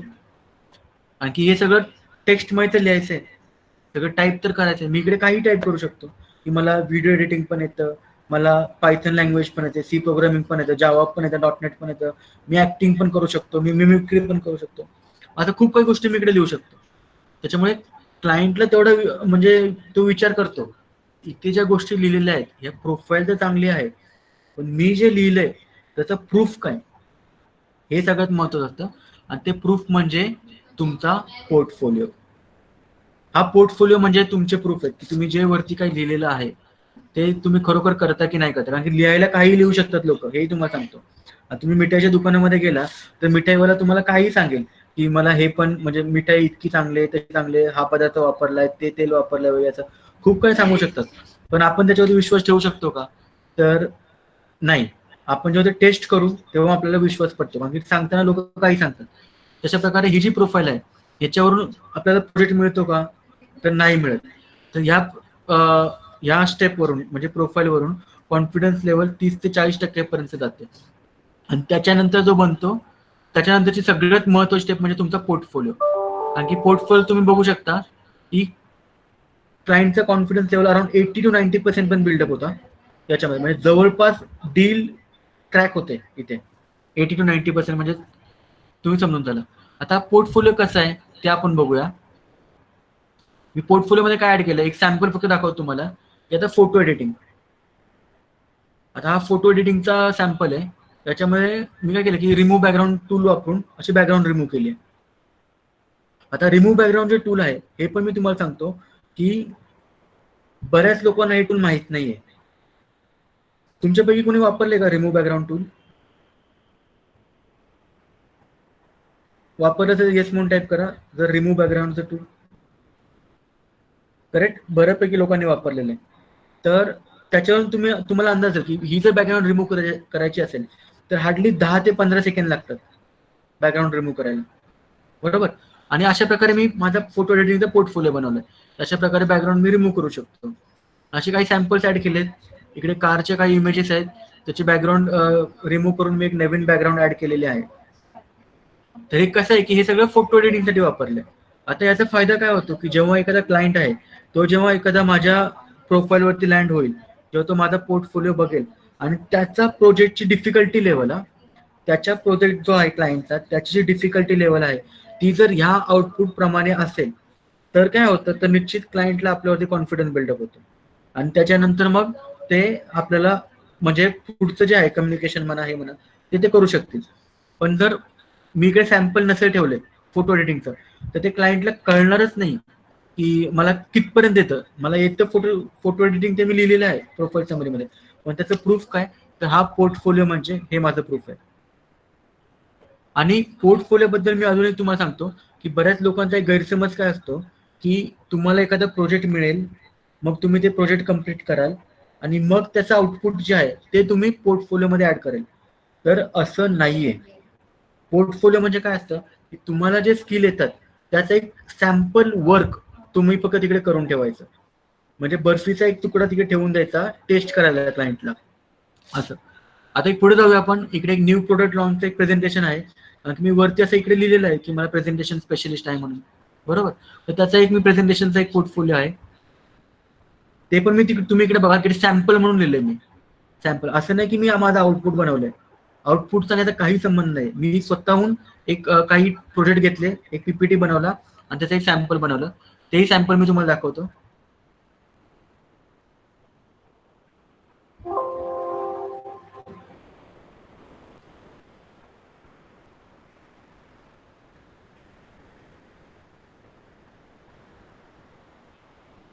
आता हा जो पीपीटी आहे प्रेझेंटेशन, हा मी एक डमी प्रेझेंटेशन बनवला. एक काय जे नाव सुचेल ना ते नाव मी टाकलं याच्यामध्ये, असं काही नाहीये. आणि ह्या सॅम्पल स्लाइड आहेत. सॅम्पल म्हणजे एवढे आहेत, तुम्ही इकडे बघू शकता की point A, point B, point C, point D असं दिलेलं आहे की 4 पॉईंट दिलेले आहेत, बरोबर. परत इकडे विकिपीडियावरून कंटेंट मी कॉपी करून इकडे पेस्ट केले. आणि याच्यामध्ये मी फक्त क्लायंटला काय दाखवतोय की माझी थीम कशी वापरतोय मी, कलर कॉम्बिनेशन कसं वापरतोय, फॉन्ट कसा वापरतोय, ॲनिमेशन कसं वापरतोय, स्ट्रक्चर कसं दिलंय मी प्रेझेंटेशनचं. एक डमी प्रेझेंटेशन असं बनवलंय मी. परत अजून चार्ट्स वगैरे मी वापरतोय का वेगवेगळ्या प्रकारचे वगैरे, बस एवढंच. या 4च स्लाइड आहेत फक्त. ही स्लाइड नंबर 1, ही स्लाइड नंबर 2, ही स्लाइड नंबर 3 आणि ही स्लाइड नंबर 4 असं. हे 4 स्लाइडचं प्रेझेंटेशन आहे. ते मी सॅम्पल म्हणून ठेवलं कारण टेस्ट करायला. मी ऍक्च्युअल आउटपुट जर इकडे ठेवायचं म्हटलं ना तर मला प्रोजेक्ट मिळायची वाट बघावी लागली असते. त्याच्यामुळे मी ती वाट न बघता प्रोजेक्ट मिळायची मी स्वतःहूनच काही सॅम्पल डेमो प्रेझेंटेशन क्रिएट केले आणि ते मी याच्यामध्ये ठेवले. आणि जेव्हा काय होतं की जेव्हा एखाद्या क्लायंटला प्रेझेंटेशन बनवायचं असेल किंवा एक स्ट्रॅटेजी बनवायची असेल तर तो माझा एक सॅम्पल बघेल आणि त्याला जर हे आवडलं प्रेझेंटेशन तर काय होतं, तर त्या क्लायंटला माझ्यावरती लगेच इम्प्रेस होतो आणि या लेवलचं काम असेल तर लगेच मला तो देईल. आता हे जे मी पोर्टफोलिओ बनवलं ते पण कसं बनवतं हे तुम्हाला सांगतो. हा जो आहे इकडे इथे प्रेझेंटेशन, तो पीपीटी एक्स म्हणून फाईल असते. आपण जेव्हा सेव्ह करतो तेव्हा पॉवर पॉईंट शो म्हणून एक टूल असतं, म्हणजे सेव्ह एज करायचं, सेव्ह एज म्हणून पॉवर पॉईंट शो मध्ये करायचं. याचा फायदा काय होतो की जेव्हा एखादा पीपीटी ओपन करतो क्लायंट तेव्हा डायरेक्ट तो स्लाइड शो मोडमध्ये जातो, तो नॉर्मल मोडमध्ये येत नाही. जसा इकडे दुसरा पीपीटी माझा चालू आहे तो कसा इकडे नॉर्मल मोडमध्ये असतो, इकडे साईडला स्लाइड आहेत वगैरे असं, तसं दिसत नाही याच्यामुळे. त्याच्यामुळे इकडे काय फाईल मध्ये जायचं, सेव्ह एज मध्ये, सेव्ह एज मध्ये गेलं की मग इकडे पॉवर पॉईंट शो म्हणून आहे बघा,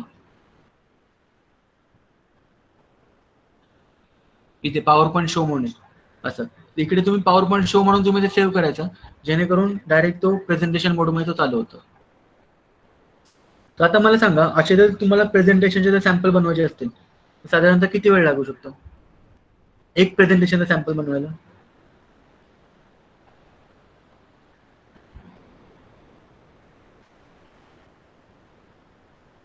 सगळे आहेत ना बरोबर? अच्छा ओके, 10 मिनिट. ठीक आहे, ग्रेट. आता मी तुम्हाला काही ट्रिक्स सांगतो त्याच्यामुळे अर्ध्या मिनिटामध्ये तुम्ही ते बनवू शकता चांगले प्रेझेंटेशन अर्ध्या मिनिटामध्ये असं. ही ट्रिक कशी आहे की सिंपल, तुम्हाला काय करायचं की पॉवर पॉईंट ओपन करायचं. ठीक आहे, ब्लँक प्रेझेंटेशन मी ओपन केलं, फाईल मध्ये गेलो, न्यू मध्ये गेलो, मग इकडे खूप सारे मला रेडीमेड टेम्पलेट अवेलेबल आहेत बघा. इकडे थीम्स मध्ये आहेत, त्या थीम्स मध्ये अशा प्रकारचे टेम्पलेट्स अवेलेबल आहेत आणि खूप मोठ्या प्रमाणात टेम्पलेट अवेलेबल आहेत. हे सगळे झाले थीम्सचे. परत आता समजा मला चार्ट्स मध्ये जायचंय, तर चार्ट मध्ये मी गेलो तर अशा प्रकारे टेम्पलेट्स अवेलेबल आहेत खूप मोठ्या प्रमाणात, आणि हे सगळे एडिटेबल फॉर्मॅटमध्ये आहे. हे सर्वात महत्वाचं. म्हणजे सॅम्पल मी तुम्हाला दाखवतो, म्हणजे मी नेहमी एक दाखवतो. आता डायग्राम मध्ये आलो आपण.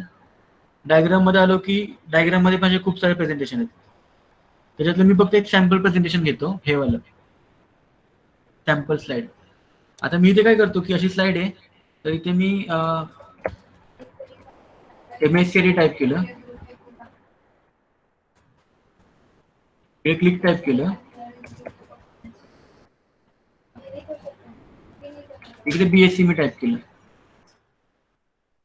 इथे मी असं लिहिलं की स्टेप 1,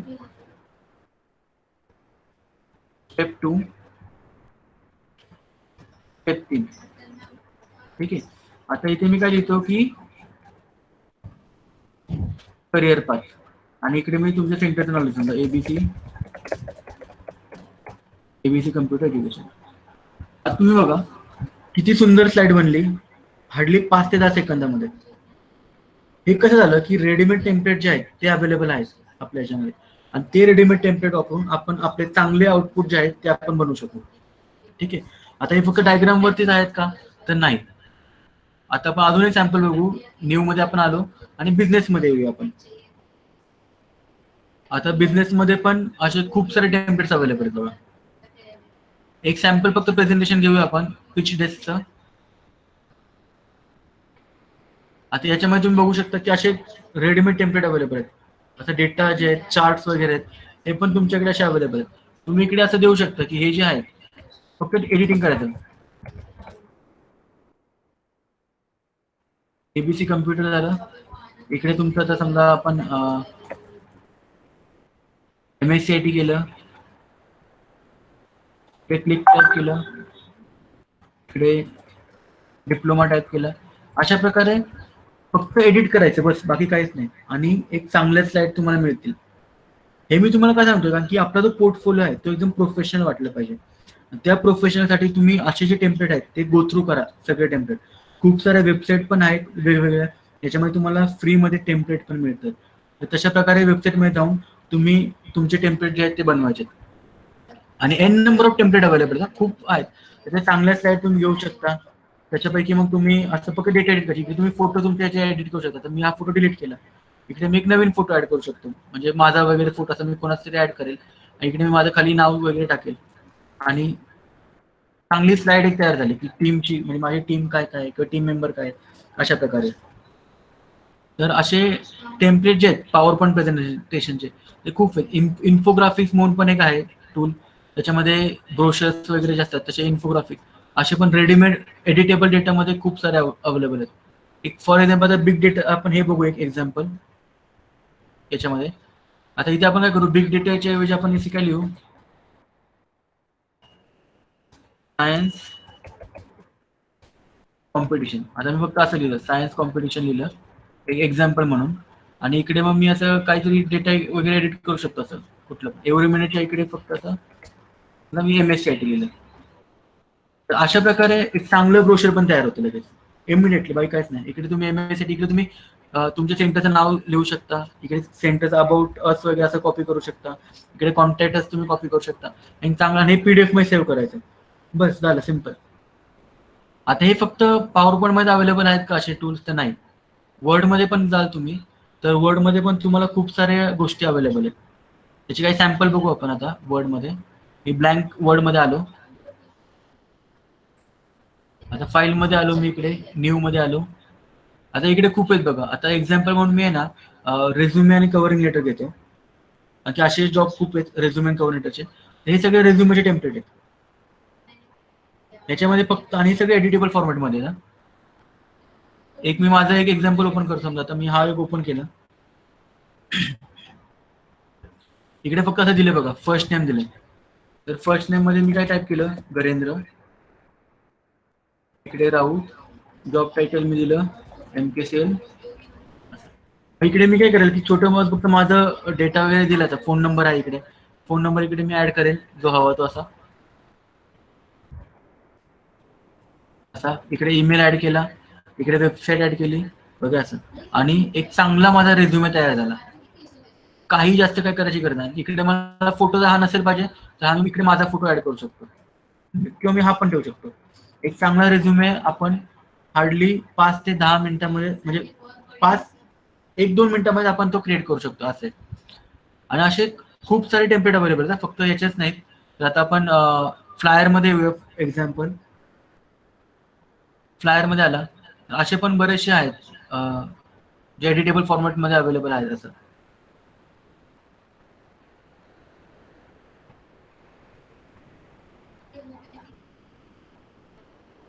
आपण एक एक्झाम्पल घेऊ आता.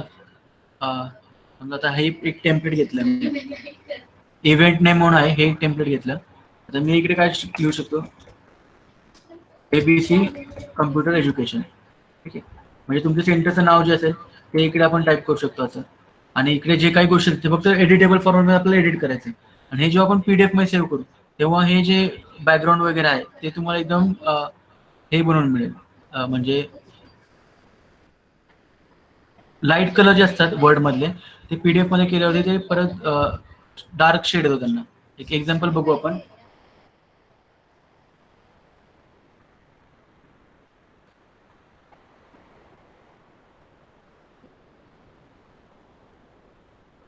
तर थोडासा वेळ घेतोय फक्त डॉक्युमेंट.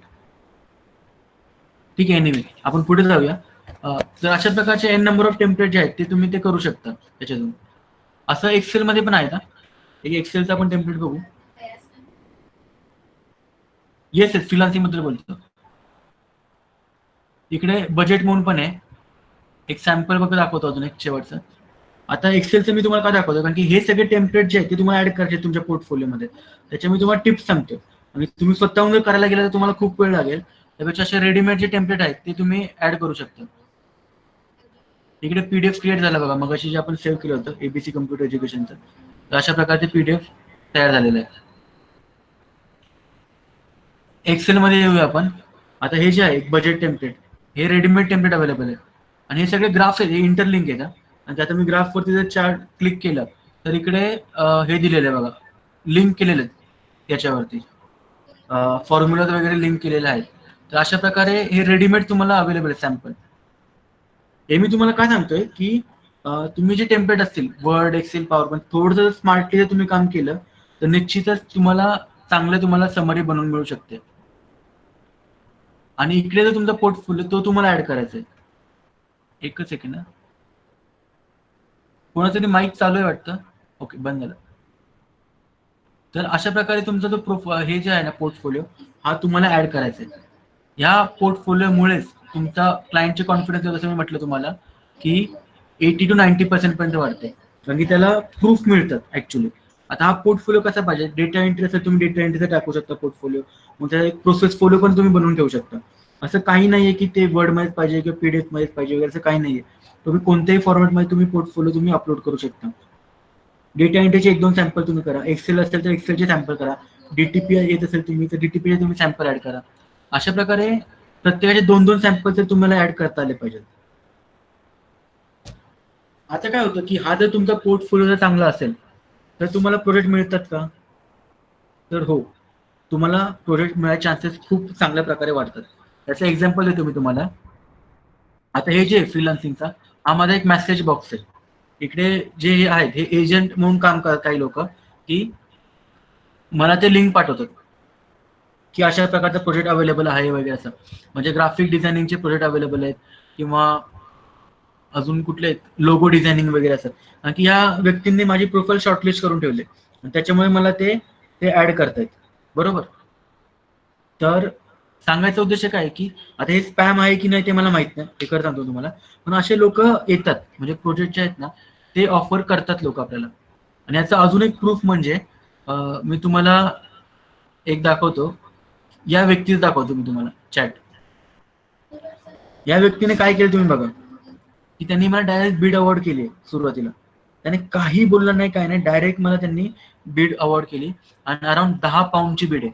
म्हणजे जवळपास 900 रुपयाची ही बीड आहे. कमिशन वगैरे काढून मला 700 रुपयापर्यंत मिळू शकेल.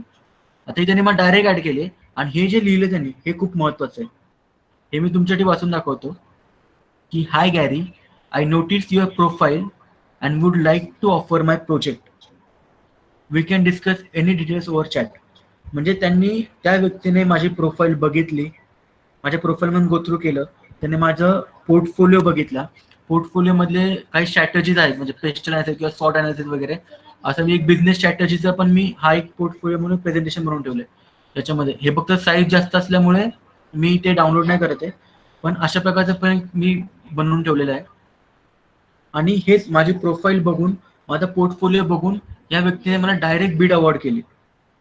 त्याच्यानंतर मी त्यांना सांगितलं की मी हे काम करत नाही म्हणून फ्रीलान्सिंग सध्या, आणि की मला फक्त एक टेस्ट करायचं होतं आणि ते 2-3 प्रोजेक्ट केल्यावरती मला टेस्टिंग संपलं होतं. त्याच्यामुळे मी त्यांना सरळ सांगितलं की मी आता ॲज अ फ्रीलान्सर म्हणून मी काही काम करत नाहीये असं. पण सांगायचा उद्देश काय की जर आपण या जर स्टेप फॉलो केल्या आपण, तर निश्चित आपल्याला प्रोजेक्ट मिळू शकतात आणि त्याचंच हे प्रूफ आहे.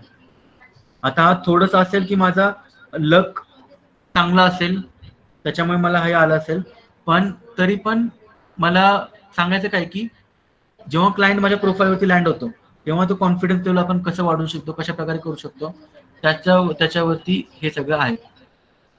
नाहीतर एरवी आहे ना, मी तुम्हाला एक अजून चॅट दाखवतो. आता हा एक आहे सॅफ म्हणून आहे व्यक्ती. हा व्यक्ती मला अशी किती चॅट केलं तुम्ही बघू शकता. हे सगळं चॅटिंग आहे आमचं.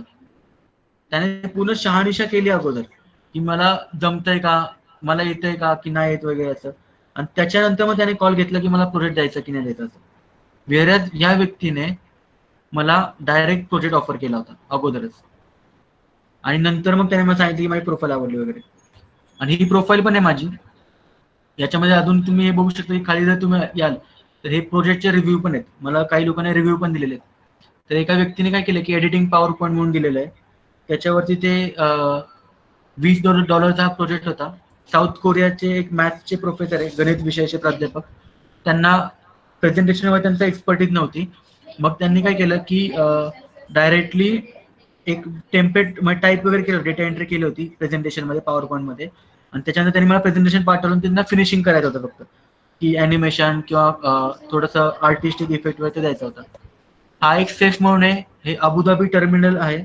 अबुधाबी टर्मिनल त्याचे मॅनेजर आहेत, कम्युनिकेशन मॅनेजर. त्यांना एक कम्युनिकेशन स्ट्रॅटेजी बिल्ड करायची होती, तर ती मी $90 मध्ये बिल्ड करून दिली होती, म्हणजे प्रोजेक्ट बनवून दिला होता असं.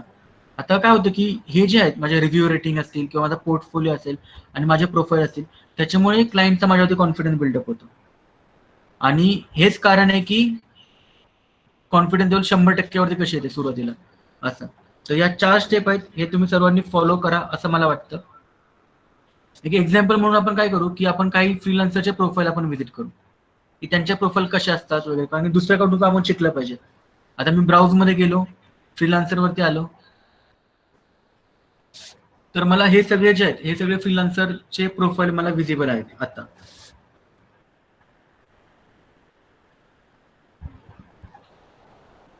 हे सगळे जे आहेत हे फ्रीलान्सर जे आहेत व्यक्ती त्यांच्या प्रोफाईल आहेत. त्याच्यातले आपण फक्त एक व्हिजिट करू. ही आपण एक सॉफ्टवेअरची कंपनी ती व्हिजिट करू आपण फ्रीलान्सरची प्रोफाईल. त्यांनी प्रोफाईल कशी मेंटेन केली ना ते आपण बघूया. आता त्यांनी ते काय लिहिले बघा की एकदम स्टार्टिंगला त्यांनी त्यांच्या स्किल्स ऍड केलेले आहेत, लिनक्स, उबंतू वगैरे असं, म्हणजे त्यांचे हायलाइट जे आहेत ते त्यांनी इकडे ऍड केलेले आहेत. लोगो चांगला ऍड केलेला आहे त्यांनी. परत रिव्ह्यू त्यांचे आहेत, फीचर रिव्ह्यू त्यांनी असं दिलेलं पण आहे की त्यांना 16 वर्षाचा एक्सपिरियन्स आहे. बाबा इकडे लिहिलंय की एवढ्या गोष्टी 16 वर्षाचा एक्सपिरियन्स आहे. परत काय काय गोष्टी येतात ते त्यांनी डिस्क्राईब केलेलं आहे. आणि त्याच्यानंतर त्यांचा पोर्टफोलिओ तुम्ही बघा, पोर्टफोलिओ किती सुंदर बनवलाय. आणि अजूनही वेगवेगळे पण त्यांनी असे डोमेन ऍड केलेले आहेत पोर्टफोलिओमध्ये. एवढा मोठा त्यांनी पोर्टफोलिओ ऍड केलाय. हे का केलंय, कारण की जेवढा जास्त पोर्टफोलिओ असेल तेवढं त्यांना ऑर्डर मिळायचे चान्सेस वाढतात, क्लायंटला कॉन्फिडन्स मिळतो. आणि त्यांचं काम पण आपण बघू रिव्ह्यू रेटिंग मध्ये. हे काम बघा, $5 काम त्यांनी एका दिवसामध्ये केलंय. हे $45 काम त्यांनी 4 दिवसामध्ये कम्प्लीट केलं. हे $25 काम त्यांनी 5 दिवसामध्ये केलंय. $80 7 दिवसामध्ये केलं. हे जेव्हा रिव्ह्यू रेटिंग बघतात किंवा असं ते बघतात त्यावेळेस काय होतं की क्लायंटला यांच्यावरती विश्वास तयार होतो. आणि त्यांनी रेट पण यांनी दिले की $30 पर आवर असं यांनी रेट ठेवलं होतं. हे तुम्ही बघू शकता असं. तर हे कसं आहे की तुम्ही स्वतः वेगवेगळ्या प्रोफाईल स्कॅन करा फ्रीलान्सिंगच्या, काही अवघड नाही. इकडे ब्राउजमध्ये जायचं आणि इकडे फ्रीलान्सर्स म्हणून आहे, याच्यावर तुम्ही क्लिक करायचं आणि मग तुम्हाला खूप साऱ्या प्रोफाईल तुम्हाला विजिबल होतात आणि त्याच्यापैकी एखादी प्रोफाईल तुम्ही स्कॅन करून त्यांनी कसं केलंय त्याचा स्टडी करा आणि तशा प्रकारे तुम्ही स्वतःचे प्रोफाईल जे आहे ती बिल्ड करा. तर आपण थोडंसं पुढे जाऊया. या 4 स्टेप आहेत, हे मी परत तुम्हाला सर्वांना विनंती करतो की तुम्ही सर्वांनी ह्या मन लावून बनवा. हा महत्वाचा मुद्दा की फ्रीलान्सिंग कशासाठी, म्हणजे आपण आता का करायला पाहिजे आपण फ्रीलान्सिंग वगैरे. कारण की माझी अशी इच्छा आहे की ज्या कॉन्फिडन्सने मी तुम्हाला सांगू शकतो की तुम्ही फ्रीलान्सिंग करा, हे कसं शक्य झालं कारण की मी स्वतः ते अगोदर केलं त्याच्यामुळे. तर तुम्ही देखील आधी स्वतः हे करा. तुमचे फॅकल्टीज असतील ते आता आयडियल असतील, कदाचित त्यांना म्हणजे असे पहिल्यांदा वेळ आले की आपल्याला काय काम द्यायचं ते समजत नाही किंवा आपण काय काम करायचं ते आपल्याला समजत नाही. त्याच्यामुळे तशा वेळेत तुम्ही फॅकल्टीजना वगैरे या गोष्टीमध्ये तुम्ही एंगेज करा आणि त्यांना फ्रीलान्सर बनवा. जसे ते फ्रीलान्सिंग करतील, 100, 500, 1000 रुपये कमवतील, तेव्हा पुढे ते विद्यार्थ्यांना खूप चांगल्या पद्धतीने सांगू शकतील असं. आणि सगळ्यात महत्त्वाचं म्हणजे जे मला वाटतं फ्रीलान्सिंग का करायला पाहिजे ते म्हणजे की आपलं पोझिशनिंग जे आहे मार्केटमध्ये ते इम्प्रूव्ह करण्यासाठी. कारण की प्रत्येक कंपनीचं एक पोझिशनिंग असतं. पोझिशनिंग म्हणजे काय की एक इमेज तयार होते लोकांच्या मनामध्ये. जसं टाटा ग्रुप बद्दल एक इमेज आहे, म्हणजे टाटा ग्रुपचं एक वेगळं पोझिशनिंग आहे लोकांच्या मनामध्ये. इन्फोसिस बद्दल एक वेगळं पोझिशनिंग आहे, विप्रोची वेगळी पोझिशनिंग आहे, परत आता रिलायन्स इंडस्ट्री असेल त्यांचं एक वेगळं पोझिशनिंग आहे मार्केटमध्ये. तशाच प्रकारे आपल्या सेंटरचं पण एक वेगळं पोझिशनिंग असतं. आतापर्यंत एक कशी इमेज आहे लोकांच्या मनामध्ये, तर या सेंटरमध्ये MSCITचा कोर्स शिकवतात, MSCITचं सर्टिफिकेशन मिळतं, क्लिकचे कोर्स शिकवतात, म्हणजे एक लर्निंग सेंटर, एक चांगल्या क्वालिटीचं लर्निंग सेंटर म्हणून आपली एक पोझिशनिंग किंवा इमेज लोकांच्या मनामध्ये आहे. तर मला असं वाटतं की आता एक ती वेळ आली आहे की जेव्हा आपण ही इमेज अजून बूस्टअप करायची. तर कशी बूस्टअप करायची, तर फक्त लर्निंग नाही तर लर्निंग प्लस अर्निंग सेंटर, हे आपण अशी आपण इमेज आपल्याला क्रिएट करायची की आपण आपल्या सेंटरमध्ये मुलांना फक्त शिकवत नाही तर आपण त्यांना एक इन्कम पण जनरेट करून देऊ शकतो. अशा प्रकारची इमेज जी आहे ती आपण क्रिएट करायची. हे कसं शक्य होईल की सुरुवातीला फक्त 5 जणांना तुम्ही ट्राय करा. तुम्ही स्वतः तुमचे फॅकल्टीज LF वगैरे जे असतील, काउन्सिलर असतील, त्यांना तुम्ही फ्रीलान्सिंगमध्ये ऍक्टिव्ह बनवा. त्यांना म्हणा की तुम्ही ते फ्रीलान्सिंगमध्ये स्वतः 1-2 प्रोजेक्ट करा. त्याच्यानंतर असे मुलं निवडा जे फ्रीलान्सिंग करू शकतील. त्या मुलांना थोडंसं डायरेक्शन द्या आणि त्यांना फक्त गायडन्स पाहिजे, बाकी काही नाही पाहिजे. तुम्हाला सांगतो आपली मुलं एवढी हुशार आहेत की आपण जेव्हा फेसबुक शिकत होतो तोपर्यंत इंस्टाग्रामवरती पण मास्टर होऊन गेले, इंस्टाग्राममध्ये ते बोर पण झाले, ते टिकटॉकवरती पण एक्सपोर्ट होऊन गेले. तर अशी जनरेशन जी आहे ती आपली आहे, ती खूप स्मार्ट आहे, खूप फास्ट आहे. त्यांना फक्त एक प्लॅटफॉर्म पाहिजे असतं. त्यांना फक्त एक ओळख करून द्या तुम्ही फ्रीलान्सिंग पोर्टलची की अशा प्रकारे तुम्ही प्रोजेक्ट करू शकता किंवा या गोष्टी तुम्ही करू शकता. बाकीचं पुढचं ते स्वतः ते इव्हॅल्युएट करतील याची मला खात्री आहे, हे तुम्हाला सांगतो. तर असे काही मुलं आयडेंटिफाय करा जे स्मार्ट वर्क करू शकतील, जे फ्रीलान्सर बनू शकतील आणि त्यांना तुम्ही फ्रीलान्सर बनवा अशा मुलांना. आणखी 30 मुलं जाऊन पुढे तुमचे मार्केटिंग करणार आहेत आणि अशा प्रकारे हळूहळू 5चा आकडा 10 पर्यंत जाईल, 15 पर्यंत जाईल, 20-25 पर्यंत जाईल. अशा प्रकारे तुमचे सेंटर जे ना ते अर्निंग सेंटर म्हणून एक मार्केटमध्ये तयार होईल. तर अशी आपल्याला एक इमेज करायची, जशी टाटा ग्रुपची एक चांगली इमेज लोकांच्या मनामध्ये आहे सर, तशी तुमच्या सेंटरची पण एक चांगली इमेज व्हायला पाहिजे. फक्त सर्टिफिकेशन सेंटर असं न होता लर्निंग प्लस अर्निंग सेंटर अशी तुमची इमेज लोकांच्या मनामध्ये क्रिएट झाली पाहिजे. आणि या सगळ्यांचा तुम्हाला कसा फायदा होईल, तर नॉन वॅकेशन बॅच, जसं मी म्हटलं तुम्हाला की वॅकेशन बॅच आपली जशी हाऊसफुल असते तशी नॉन वॅकेशन बॅच पण आपली हाऊसफुल होऊ शकते. ते कसं होऊ शकतं, तर फ्रीलान्सिंगमध्ये मल्टिपल स्किल सेट लागतो आणि तो क्लिक कोर्सेसमध्ये आपण देऊ शकतो. म्हणजेच काय, तर मुलाला कम्प्युटर यायला पाहिजे, त्याचा इंग्लिशवरती प्रभुत्व पाहिजे, वर्बल कम्युनिकेशन असेल किंवा रिटर्न स्किल्स असतील त्यात त्यांचं चांगलं झालं पाहिजे. तर तुम्ही असे वेगवेगळे क्लिकचे कोर्सेस त्यांना तुम्ही ऑफर करू शकता. कारण की मुलांना मार्केटप्रमाणे स्वतःला तयार करावं लागणार आहे. आणि स्किल सेट म्हणजे काय की फोटोशॉपचे प्रोजेक्ट असू शकतात, टॅलीचे प्रोजेक्ट असू शकतील किंवा वेब डिझायनिंगचे असतील, व्हिडिओ एडिटिंगचे असतील, आर्टिकल रायटिंगचे असतील, परत स्क्रॅचचे असतील, IoTचे असतील, ॲडव्हान्स एक्सेलचे असतील. असे खूप प्रोजेक्ट्स आहेत जे की मार्केटमध्ये अवेलेबल आहेत आणि त्याचे चांगल्या क्वालिटीचे कोर्सेस आपल्याकडे अवेलेबल आहेत. तर अशा प्रकारे आपण क्लिक कोर्सेससाठी पण मुलांना पण गाईड करू शकतो. आणि विश्वास ठेवा, एखाद्या मुलाने जर 1000 रुपये जरी कमवले फ्रीलान्सिंगच्या पोर्टलवरून, तरी तो स्वतःहून तुमच्या सेंटरवरती येईल आणि मल्टिपल क्लिकसाठी स्वतःहून तो तुम्हाला विचारेल की त्याला अजून एखादी स्किल पाहिजे, कारण की जशी तो एक स्किल वाढवेल तसाच तो अजून इन्कम जनरेट करू शकतो फ्रीलान्सिंगच्या पोर्टलवरून. तर अशा प्रकारे मल्टिपल स्किल सेटसाठी तुम्हाला क्लिक कोर्सेस मिळतील. म्हणजे वॅकेशन बॅचमध्ये काय होतं की एका कोर्ससाठी तुम्हाला 5 मुलं मिळतात, तर इथे काय होईल नॉन व्हॅकेशनमध्ये एकाच मुलाकडून तुम्हाला 5 ऍडमिशन मिळतील. म्हणजे क्लिक इंग्लिश झालं, MSCIT झालं, क्लिक टॅली झालं, ऍडव्हान्स एक्सेल झालं, म्हणजे असा जो स्किल सेट असेल त्याच्यामध्ये त्याला एक्सेल करायचं आहे. तशा प्रकारे स्किल सेटमधून तुम्ही ते म्हणजे नॉन व्हॅकेशन बॅच जे आहे ती आपण हाऊसफुल करू शकतो. म्हणून फ्रीलान्सिंग जर तुम्ही सक्सेसफुल झालं, जर तुमचं लर्निंग प्लस अर्निंग सेंटर जर तुम्ही क्रिएट करू शकला, तर तुम्ही क्लिकसाठी पण एक चांगलं मार्केट तुमच्या लोकल एरियामध्ये क्रिएट करू शकता असं. आणि सर्वात शेवटचं म्हणजे की ही वेळ जाऊ देऊ नका. हा राईट टाइम आहे तुम्हाला इन्व्हेस्ट करायला. म्हणजे मी माझं उदाहरण सांगतो की जवळपास 10वी नंतर, जेव्हा मी 10वीला होतो त्याच्यानंतर आज कधी वेळ आली नाही की मी 15 दिवस आयडियल आहे किंवा असं मजा करतोय किंवा टाइमपास, असं काहीच नाही. सांगायचा उद्देश काय की आतापर्यंत आपल्याकडे सगळं काही गोष्टी होत्या, फक्त वेळ नव्हता आपल्याकडे.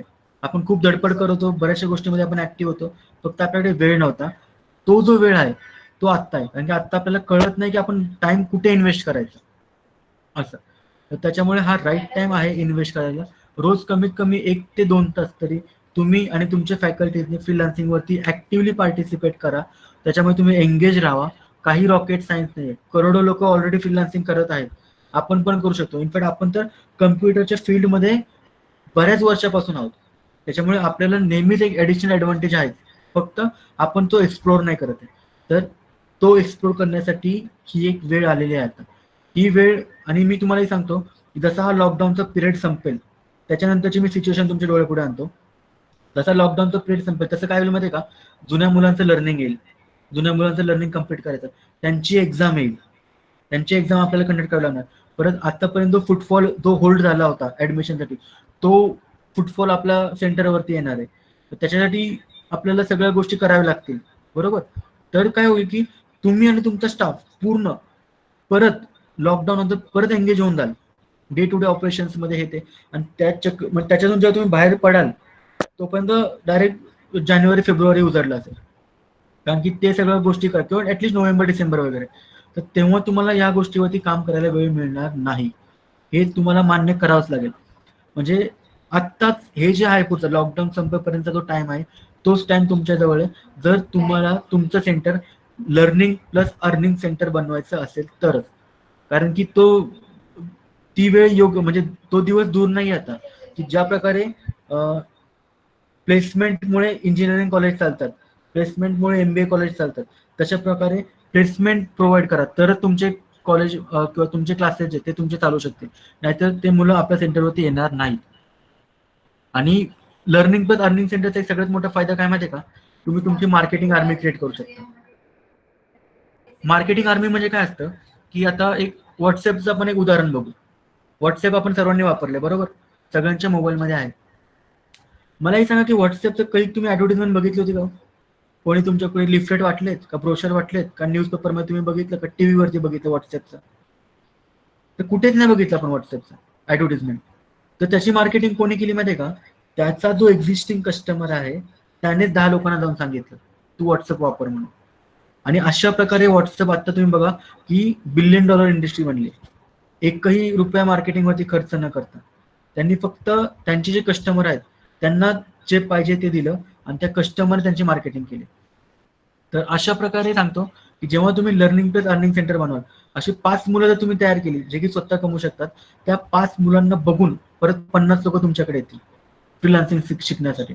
आणि फ्रीलान्सिंगवरती आपण एक क्लिक डिजिटल फ्रीलान्सिंग असा पण एक आपला कोर्स आहे, जो की आपण लॉकडाऊन संपला की एक हार्डली 2 ते 3 महिन्यामध्ये आपण लॉन्च करणार आहोत. ती एक नवीन ऑफरिंग आपल्याजवळ आहे, आपण या मुलांना देऊ शकतो. सांगायचा उद्देश काय की तुम्ही सुरुवातीला ट्राय करा, नंतर 5 मुलं घ्या, 5 मुलांना तुम्ही ते फ्रीलान्सर बनवा. त्याच 5 मुलांकडे बघून पुढे 50 मुलं येणार आहेत आणि त्याच 50 मुलांकडे बघून पुढे 100 मुलं येणार आहेत, हे मी तुम्हाला सांगतो. जसं व्हॉट्सअपची स्ट्रॅटर्जी होती तशाच प्रकारची स्ट्रॅटर्जी आपल्याला बिल्ड करायची की तुमचे जे लर्नर आहेत त्यांना तुमची मार्केटिंग बनवा, त्यांना तुम्ही आर्मी बनवा. 100 मुलं असतील, 100 लोकांना तुम्ही त्याच्याबद्दल मार्गदर्शन करा, ते 100 जण पुढे जाऊन तुमची मार्केटिंग करतील आणि अशा प्रकारे रेडीमेड फुटफॉल तुमच्याकडे येईल. आणि ही मार्केटिंग आर्मी जेव्हा बनते तेव्हा तुमचं सेंटर जे असेल त्याच्यामध्ये प्रत्येक बॅच जी आहे ती वॅकेशन बॅच बनवू शकते. म्हणजे एवढं सगळं जे ऑफरिंग आहे, म्हणजे एवढं सगळं जे पोटेन्शियल आहे, एवढं सगळं जे कॅलिबर आहे ते या ऑफरिंगमध्ये, फ्रीलान्सिंगमध्ये. कारण की जर तुम्ही मुलांना कमवून देऊ शकला, बिलीव्ह मी, तुम्ही अनबिटेबल आहात तुमच्या मार्केटमध्ये. आणि आता दुसरा कुठलाच आपला कॉम्पिटिटर आपल्या एवढे चांगल्या क्वालिटीचे कोर्सेस प्रोव्हाइड करत नाही. त्याच्यामुळे आपल्याला एक ॲडिशनल ॲडव्हान्टेज आहे की लोकांना जर क्वालिटी पाहिजे असेल, जर मुलांना चांगली क्वालिटी पाहिजे असेल तर त्यांनी आपल्या ऑफरिंगमध्ये एनरोल करावं असं.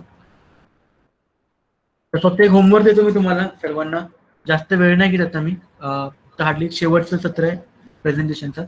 होमवर्क म्हणजे काय आहे की टाइमलाईन मला तुम्हाला द्यावी लागेल. कारण की जर तुम्ही टाइमलाईन जर फॉलो नाही केली, कारण की काय होईल की बऱ्याच वेळेला कसं होतं, एक मूवी कसं आपण बघतो, थिएटरमध्ये जातो आपण, एक मूवी बघतो, खूप इन्स्पायर पण होतो, अरे वा खूप चांगला मूवी होता, सगळं काही चांगलं होतं. पण जसं आपण थिएटरच्या बाहेर पडू तसं त्या मूवीला आपण विसरून जातो. तसंच माझ्या सेशनबद्दल पण मी अनुभवलंय की माझ्या सेशनमध्ये बरेचसे लोक येतात, एंगेज होतात, त्यांना आवडतं, पण नंतर त्या ऍक्टिव्हिटी करत नाही आणि नंतर ते विसरून जातात. आणि हे ह्युमन टेंडन्सी. ते न व्हावं त्यासाठी मी तुम्हाला फक्त एक होमवर्क देणार आहे. हा होमवर्क तुम्ही उद्यापर्यंत कम्प्लीट करायचा आहे. आणि आपला जो व्हॉट्सअप ग्रुप आहे त्याच्यामध्ये तुम्ही तुमचे प्रूफ पण ऍड करा. मला खरं बरं वाटेल ते जर प्रूफ जर मी बघितलं, आणि मला थोडं एक विश्वास पण वाटेल की खरंच माझं सेशन जे आहे ते फ्रुटफुल झालं असं. तर होमवर्क काय आहे, तर सगळ्यात पहिले तुम्ही सगळ्यांनी फ्रीलान्सिंगची प्रोफाईल क्रिएट करा. एका पोर्टलवरती क्रिएट करायचं का, तर नाही, कमीत कमी 5 पोर्टलवरती, वेगवेगळ्या पोर्टलवरती तुम्ही तुमची प्रोफाईल जी आहे ती तुम्ही क्रिएट करा. फक्त प्रोफाईल क्रिएट न करता त्याच्यामध्ये चांगली प्रोफाईल समरी एक बनवा. प्रोफाईल समरी जसं मी तुम्हाला सांगितलं, डिस्क्रिप्शन जे आहे ते तुमचं एकदम प्रोफेशनल वाटलं पाहिजे. ज्याप्रमाणे लिंक्डइनची प्रोफाईल असते, फेसबुकची प्रोफाईल असते आणि लोक बघून ओळखतात की ही प्रोफाईल जेन्युइन आहे की फेक आहे, तसंच फ्रीलान्सिंगच्या प्रोफाईलच्या बाबतीत पण होतं. त्याच्यामुळे तुमची प्रोफाईल जी ती चांगली प्रोफाईल समरी बनवून तुम्ही ऍड करा. स्ट्रॉंग पोर्टफोलिओ तुमचा पाहिजे, कारण की प्रूफ जे आहेत ती प्रूफ तुम्हाला द्यायला पाहिजे. आणि जोपर्यंत तुम्ही ते सॅम्पल बर्फी क्लायंटला तुम्ही टेस्ट करायला देणार नाही तोपर्यंत क्लायंट तुमच्यावरती विश्वास ठेवणार नाही. त्याच्यामुळे असे सॅम्पल जे आहेत प्रोफाईल ते तुम्हाला ऍड करायचे आहेत. तर पोर्टफोलिओ ऍड करा, तुम्ही चांगला पोर्टफोलिओ बनवा. त्याच्यामध्ये PowerPoint, Word, Excel, DTP, designs, logo design वगैरे जे काही तुम्हाला असं येतात ते सगळे सॅम्पल तुम्ही ऍड करा. आणि सगळ्यात शेवटचं म्हणजे 4थी स्टेप म्हणजे तुमची वर्कफोर्स क्रिएट करा. फ्रीलान्सिंगसाठी तुम्ही स्वतः फ्रीलान्सिंग करा. जर तुम्हाला जमत नसेल किंवा थोडं चॅलेंजेस असतील, तुम्ही फॅकल्टीजला सांगा, ते करा आणि मुलांपर्यंत पोहोचवा फ्रीलान्सिंग असं. आणि फ्रीलान्सिंगसाठी एक वर्कफोर्स जर क्रिएट करायची असेल तर मी तुम्हाला सर्वांना एक रिक्वेस्ट करेल की BBA नावाची जी ऑफरिंग आहे, BBA आणि BSc, ALC as a work lab, ही जी ऑफरिंग आहे ही आता गोल्डन अपॉर्च्युनिटी आहे तुमच्या पुढे. कारण की काय होतं, फ्रीलान्सिंगमध्ये जर तुम्ही फॅकल्टीला फ्रीलान्सिंग बनवलं तर अशी एक शक्यता पण क्रिएट होऊ शकते की ते तुमचा जॉब सोडून दुसरीकडे जातील. ही एक शक्यता नाकारता येत नाहीये. त्यांना एकदा कळालं की 15-20 हजार ते कमवू शकतात तर ते स्वतः फ्रीलान्सर बनतील फुल टाइम, मग ते तुमच्याकडून जॉब सोडून देऊ शकतात. पण याच्यामुळे आपण फ्रीलान्सिंग करायचं नाही असं आहे का, तर नाही. तर फ्रीलान्सिंग पण करायचं. पण माझ्याशी सर्वांना विनंती आहे की ज्यांना या प्रोजेक्टमध्ये जेन्युइनली काम करायचंय त्यांनी कमीत कमी 10 मुलं हायर करा BBA आणि BSc मध्ये. त्याच्या ऍडमिशन आता चालू झालेले आहेत. तुम्ही 1 महिना स्वतः याच्यामध्ये रिगरसली ट्रेन व्हा, स्वतःला ट्रेन करा फ्रीलान्सिंग वरती आणि त्याच्यानंतर तुम्ही मुलं हायर करा. 10 मुलं प्रत्येकाने हायर करायची आणि त्या मुलांना ते फ्रीलान्सर बनवायचं. म्हणजे तुम्ही काय करा, तुम्ही फक्त प्रोजेक्ट उचलाल फ्रीलान्सिंग प्रोजेक्टवरून आणि त्यांच्याकडनं, त्या मुलांकडनं तुम्ही करून घ्याल. आणि ती मुलं तुमची कंपनी सोडून पण देणार नाहीत का, कारण की ते फक्त अर्निंगसाठी आलेत का, तर नाही, कारण की त्यांना अर्निंग बरोबर डिग्री पण पाहिजे. त्याच्यामुळे 3 वर्ष ती मॅनपॉवर तुमच्या बरोबर काम करेल, हे तुम्हाला सांगतो. भलेही 6 महिने तुमचे ट्रेन करायला जातील त्यांना, 6 महिने जे ते तुम्ही त्यांना कोर्सेस द्याल, ते शिकतील, ते त्यांचा हात साफ होईल, हँडी होतील ते वेगवेगळ्या टूलवरती. पण 6 महिन्यानंतर 2.5 वर्ष अजून ऍडिशनली, टोटल 3 वर्ष ते तुमच्यासाठी ऍज अ फ्रीलान्सर म्हणून काम करू शकतील. ते प्रोजेक्ट उचलतील आणि तेच नंतर फ्रीलान्सिंगचं ट्रेनिंग पण घेऊ शकतील म्हणजे विद्यार्थ्यांच्या पुढे. कारण की तुम्हाला सांगतो की आता जसं क्लासेस असतात MPSC, UPSC, bank, IBPS, PO वगैरे, हे क्लासेस खूप हाऊसफुल चालतात. आणि एक म्हणजे वाईट गोष्ट काय आहे की 90% मुलांना एक अंदाज असतो की त्यांचं काही होणार नाही म्हणून, त्यांचं सिलेक्शन होणार नाही. तरी पण एक आशा असते, एक होप असतो, कदाचित त्यांना जॉब मिळू शकतो आणि त्याच्यामुळे एक मोठ्या प्रमाणात लोक जे आहेत ते तिकडे ऍडमिशन करतात. तर अशाच प्रकारे जर तुम्ही फ्रीलान्सिंग वरती जर तुमचं स्वतःचं जर एक अस्तित्व दाखवलं, तर जशा प्रकारे गव्हर्नमेंट जॉबसाठी मुलांचे क्लासेस असतात, तशा प्रकारे मोठ्या प्रमाणात तुमच्या इकडे पण तुम्ही बॅचेस चालू करू शकता. त्यासाठी ह्या काही स्टेप्स आहेत ज्या मी तुम्हाला सांगितलं. सर्वात शेवटची आणि महत्त्वाची म्हणजे की तुमची वर्कफोर्स क्रिएट झाली पाहिजे फ्रीलान्सिंगची, आणि त्यासाठी बीबीए आणि बीएससी ह्या चांगल्या ऑफरिंग आहेत. तर माझं प्रेझेंटेशन एवढंच होतं. मी हे प्रेझेंटेशन नक्कीच शेअर करतो आणि बीबीए आणि बीएससी बद्दल आता सुसेन सर आहेत, ते तुम्हाला ब्रीफ करतील.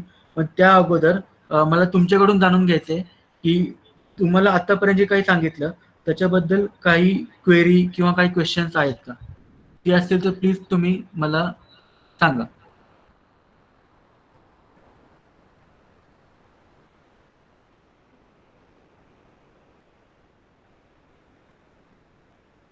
ओके, थँक्यू एव्हरीवन प्रेझेंटेशन आवडल्याबद्दल. तुम्हाला पीपीटी आणि रेकॉर्डिंग पाहिजे ते मी आपल्या LLC कोऑर्डिनेटर्सला मी आज शेअर करतो. त्यांच्याकडून आज डे एंड पर्यंत तुम्हाला ते मिळून जातील.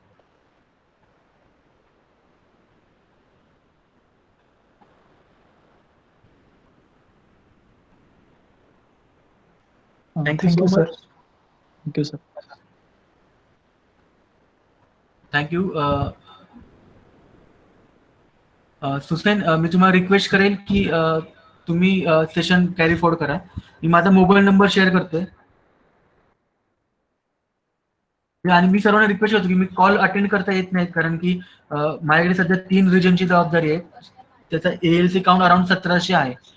तर 1700 ALC मुळे मला ते प्रत्येकाचा कॉल रिसिव्ह नाही करता येणार. पण मला SMS तुम्ही करू शकता किंवा मग व्हॉट्सअप करू शकता. त्याच्यामध्ये मी तुम्हाला ते अजून म्हणजे जे काही इश्यूज वगैरे होतो ते मी तुम्हाला देऊ शकतो असं. अच्छा, मॅडमने श्री स्वामी समर्थ कम्प्युटरने सांगितले की फ्रीलान्सिंगच्या पेमेंट प्रोसेस बद्दल सांगायचं. तर पेमेंट प्रोसेस जे असतं ते मी तुम्हाला दाखवतो. माझं अकाउंट आहे हे. इकडे मी विथड्रॉ फंड म्हणून आहे बघा. इथे विथड्रॉ फंड वरती मी गेलो. आता विथड्रॉ फंड वरती गेलो मी. इकडे वेगवेगळे प्रकार आहेत की कुठल्या प्रकारे मी फंड विथड्रॉ करू शकतो. आता मी इकडे करतो की express withdrawal for example. Express म्हणजे माझ्या डायरेक्ट बँक अकाउंट डिटेल्स वगैरे असं. आता एक्सप्रेस वरती मी गेलो. एक सेकंड लोड होतोय.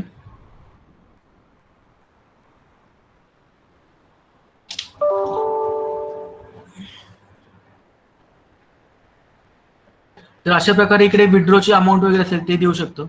आता माझी अमाऊंट निगेटिव्ह मध्ये आहे कारण की मी थोडेसे एक्सपेरिमेंट केले होते, पेड एक्सपेरिमेंट त्याच्यामध्ये. पण अशा प्रकारे मग इकडे आपण बँकचे डिटेल्स भरू शकतो. Bank name, IFSC code, branch number वगैरे, अकाउंट नंबर वगैरे असं.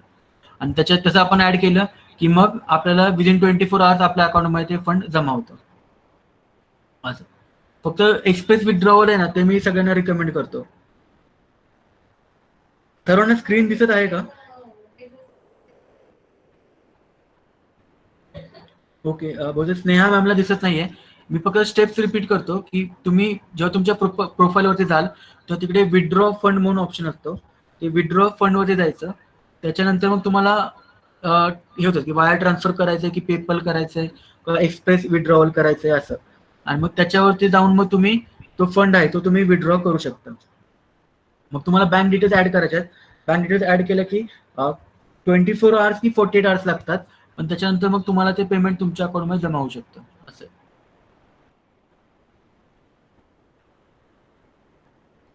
आय होप मॅम तुमचा डाऊट क्लिअर झाला असेल. श्री स्वामी समर्थ अकॅडमी, तुम्ही क्वेश्चन रेज केला होता.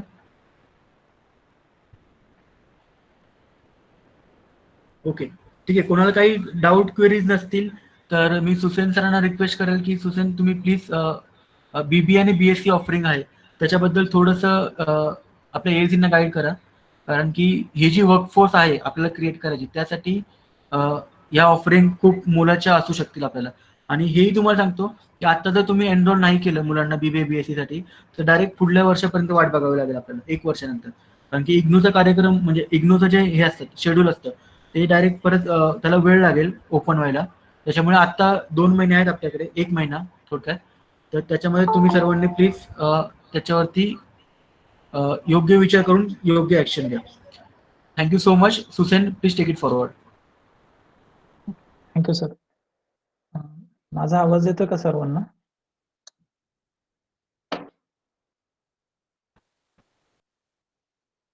Okay okay. मी सर्वप्रथम एक एक क्विक क्वेश्चन विचारतो. आतापर्यंत किती ALCs ने BBA साठी जो EOI दिलेला आहे आपण तो EOI कंप्लीट केलेला आहे? सांगू शकता का प्लीज कमेंट सेक्शन मध्ये?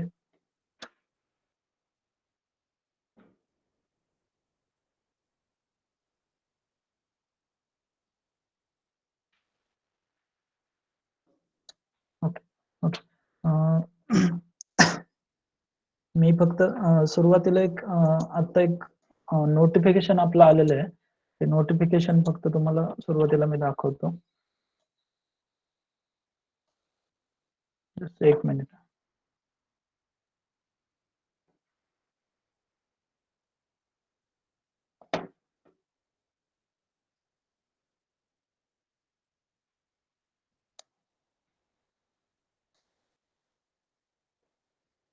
स्क्रीन दिसते का सर्वांना?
ओके.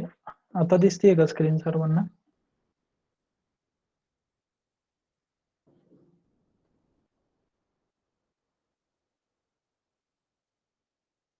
ओके. तर आपलं हे रिसेंट एक नोटिफिकेशन आलेलं आहे. मी आधी अजून एक गोष्ट क्लिअर करतो की BSc ची जी ऑफरिंग आहे ती आपली यशवंतराव चव्हाण विद्यापीठातर्फे जी ऑफरिंग आहे त्यांचं ऍप्लिकेशन अजून चालू झालेलं नाहीये. तर सध्या जे ऍप्लिकेशन चालू झाले ते आपले BBA इन सर्व्हिस मॅनेजमेंट या ऑफरिंग साठी चालू झालेले आहेत. तर त्याचं हे रिसेंट नोटिफिकेशन आहे जे इंदिरा गांधी नॅशनल ओपन युनिव्हर्सिटीने आपल्याला दिलेलं आहे. तर ते आय होप एकदा पाहिलेलं असेल सर्वांनी. आपण जस्ट पुन्हा एक क्विकली ते रिपीट करूया. पहिलं जे आहे ते इलिजिबिलिटी पॅटर्न जो आहे तो आता हा काय इम्पॉर्टंट आहे की आपल्याला कोण कोण आपले पोटेन्शियल कस्टमर्स असू शकतात. तर त्यासाठी इलिजिबिलिटी ही खूप इम्पॉर्टंट आहे. तर मी एकदा म्हणजे सर्वांना सांगेल की जेवढे विद्यार्थी 12th पास किंवा इक्विव्हॅलंट ज्यांनी एज्युकेशन कंप्लीट केलेलं आहे तो प्रत्येक जण आपला पोटेन्शियल कस्टमर या ऑफरिंग साठी असू शकतो BBA साठी. म्हणजे तुम्ही प्रत्येक जो 12th झालेला मुलगा आहे मोस्ट ऑफ द जण हे त्यांचं ग्रॅज्युएशन हे कंप्लीट करणारच आहेत. तर त्यामुळे जेवढे 12th पास जे स्टुडंट्स असतील किंवा काही जण असे पण असतात ज्यांना एखादी डिग्री नंतर कंप्लीट करायची असते. तर त्यांच्यासाठी हे ऑफरिंग बेस्ट असू शकते. दुसरी गोष्ट आहे ती म्हणजे त्यांनी जुलै 1st पर्यंत त्यांचं 18 इयर्स ऑफ एज हे कंप्लीट झालेलं पाहिजे. आणि नंतर जे आहे ते एंट्रन्स एक्झाम जे आहे जे आपण ऍडमिशनसाठी ते एंट्रन्स एक्झाम घेतो BBA ची. या 3 गोष्टी ह्या मेन राहतील याच्यासाठी BBAच्या ऍडमिशनसाठी जी एलिजिबिलिटी आहे त्यासाठी.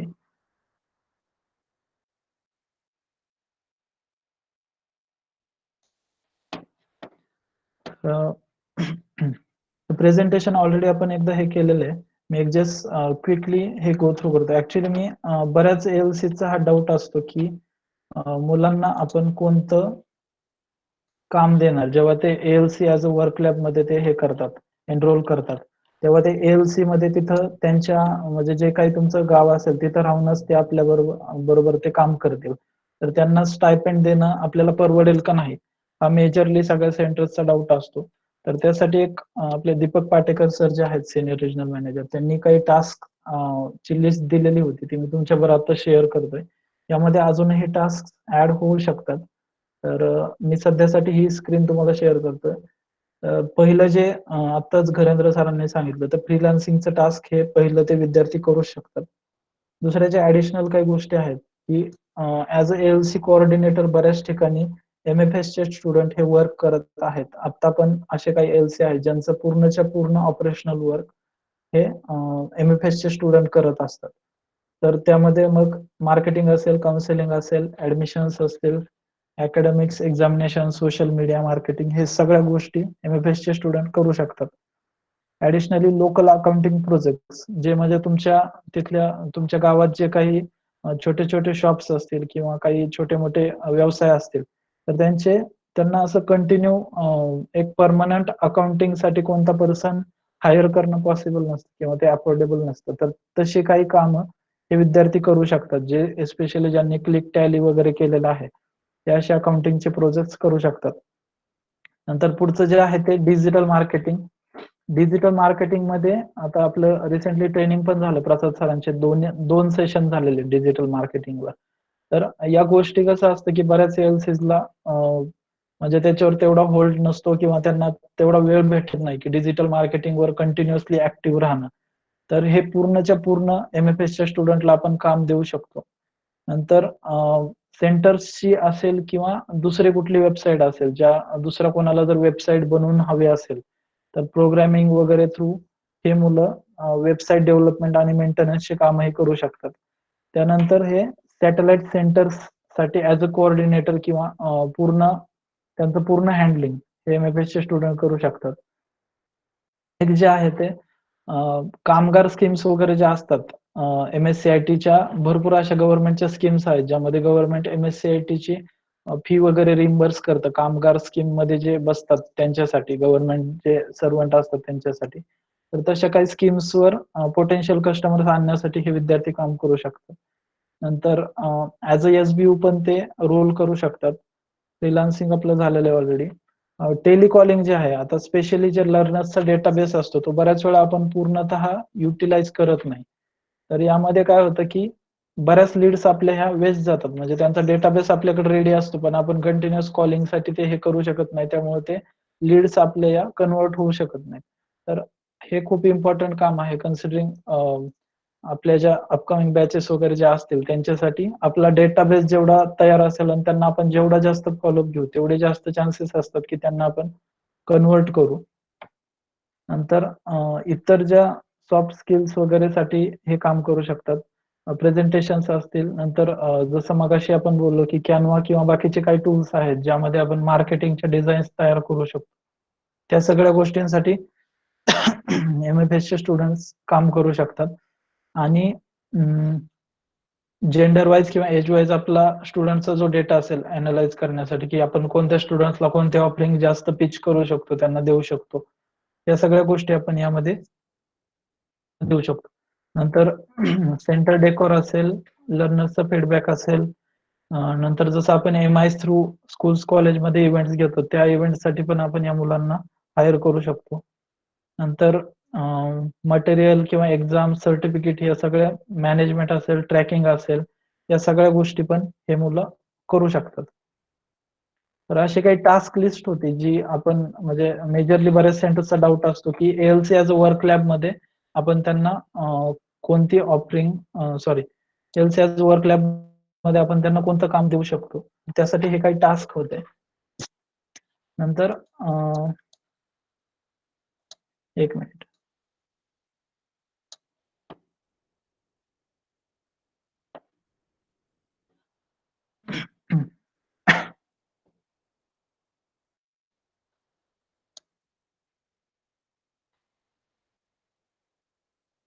सर श्री कॉम्प्युटर सर, हे प्रेझेंटेशन आपलं ALC रेडिनेसच्या वेबसाईटवर ऑलरेडी अवेलेबल आहे, BBAचं पूर्ण प्रेझेंटेशन. त्यामध्ये शेअर आणि एलिजिबिलिटी वगैरे या सगळ्या डिटेल्स त्यामध्ये दिलेले आहेत. तर ते प्रेझेंटेशन तुम्ही ALC रेडिनेसच्या वेबसाईटवर घेऊ शकता. त्यामध्ये BBA अँड BSc प्रेझेंटेशन्स मध्ये ते अवेलेबल आहे. ठीक आहे. तर आता मी दुसरी जी गोष्ट सांगेल ती आहे आपली वेबसाईट, ज्यावरून स्टुडंट्सला अप्लाय करायचे.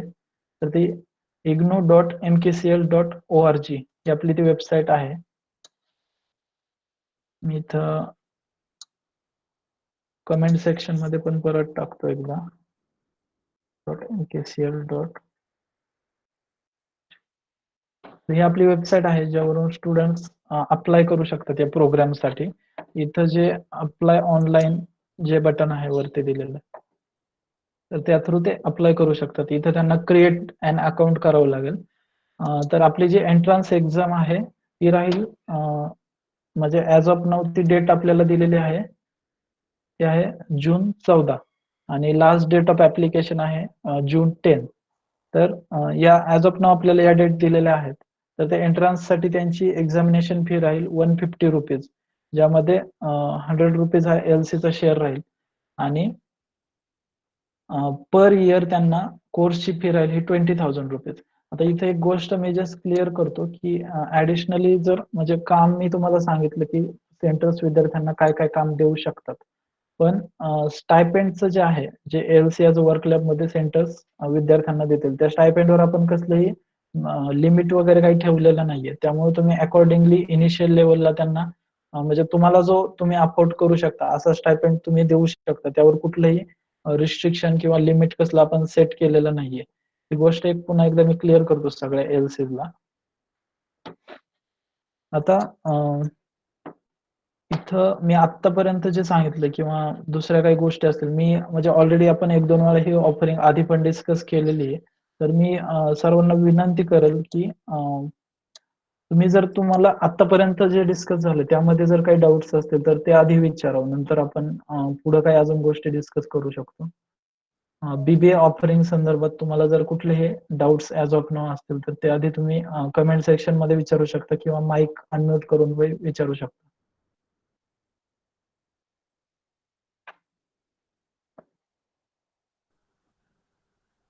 नमस्कार सर. हा नमस्कार, बोला. सर श्रावणी कम्प्युटर्स सिंधुदुर्गहून बोलतोय.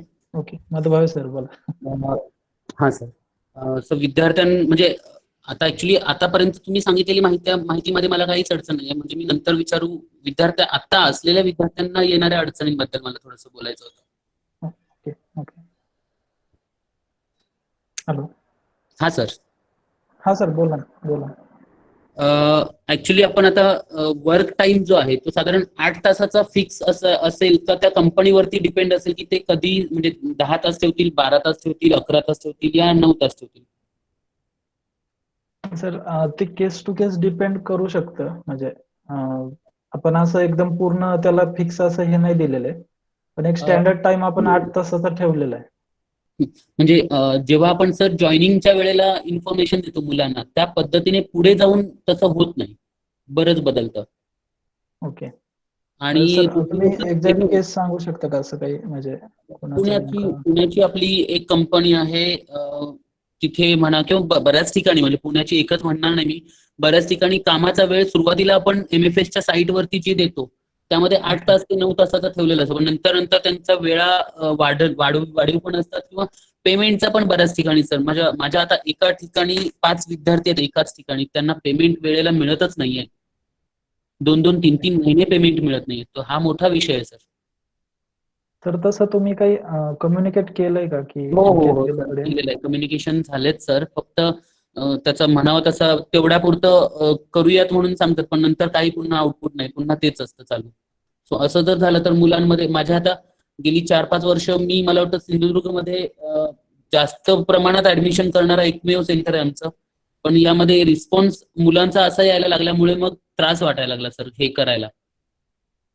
ओके. बाकी MFS ही कन्सेप्ट आपली जबरदस्त आहे. तर सगळ्या ALC मी इव्हन माझ्याकडे ALC वर्क लॅब म्हणून पण एक विद्यार्थी घेतलाय, तो आता 3ऱ्या वर्षाला आहे. पण येणाऱ्या अडचणींना मग फेस करणं जड जातं. तर अशा वेळेला जे रूल्स आहेत किंवा MKCL चा अंमल पाहिजे त्या कंपन्यांवरती, असं मला वाटतं.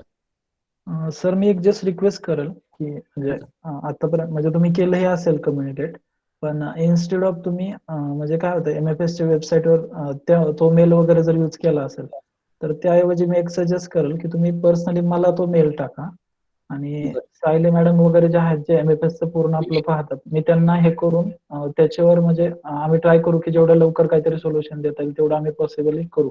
पण सर असं म्हणजे मला काही मेल वगैरे आलेलं नाही आतापर्यंत तुमच्याकडून, तर ती मी एक रिक्वेस्ट करेल तुम्हाला की तुम्ही मला सर तसं मेल करा. सुसेन सर मी बोलू का हा सर बोला.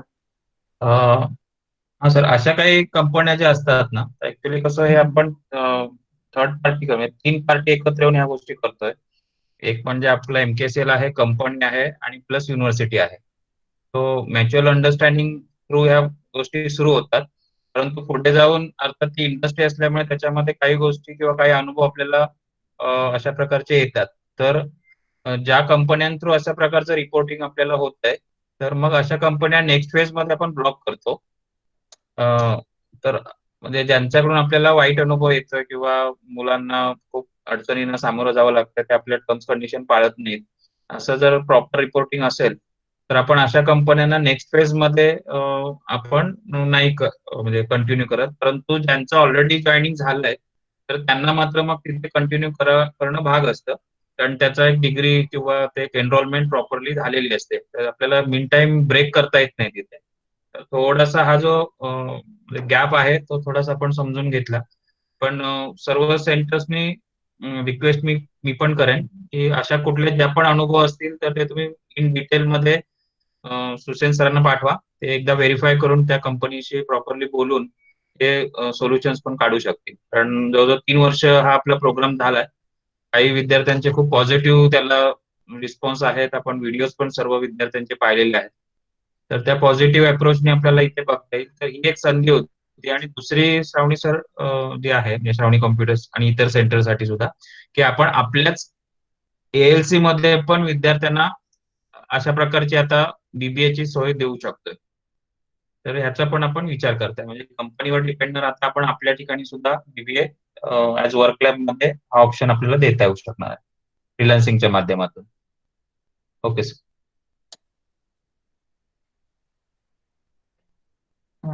सर श्रावणी कम्प्युटर सर तुम्हाला मी पुन्हा रिक्वेस्ट करेल की तुम्ही ना तो इश्यू डिटेल मध्ये मला फक्त मेल करा, तर मी त्याच्यावर पुढे ऍक्शन घेऊ शकतो म्हणजे.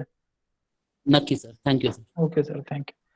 अजून काही ALCs ला काही क्वेश्चन्स असतील जो ऍक्च्युली आता करंट जे थर्ड इयरला वगैरे स्टुडंट आहेत तर ते वेगळ्या प्रोग्राम मध्ये आहेत, जे BBA चे आहेत ते YCMOU जो आपलं होतं आधी BBA त्यामध्ये आहेत. पण आता जे आपलं झालंय टायप ते इंदिरा गांधी ओपन युनिव्हर्सिटीवर झालेलं आहे, तर त्यामध्ये थोडा डिफरन्स पण असेल पूर्ण क्युरिक्युलम मध्ये वगैरे. तर तुम्ही तसे डाऊट्स काही तुम्हाला विचारू शकता किंवा म्हणजे कोणतीही गोष्ट असेल तर त्याबद्दल.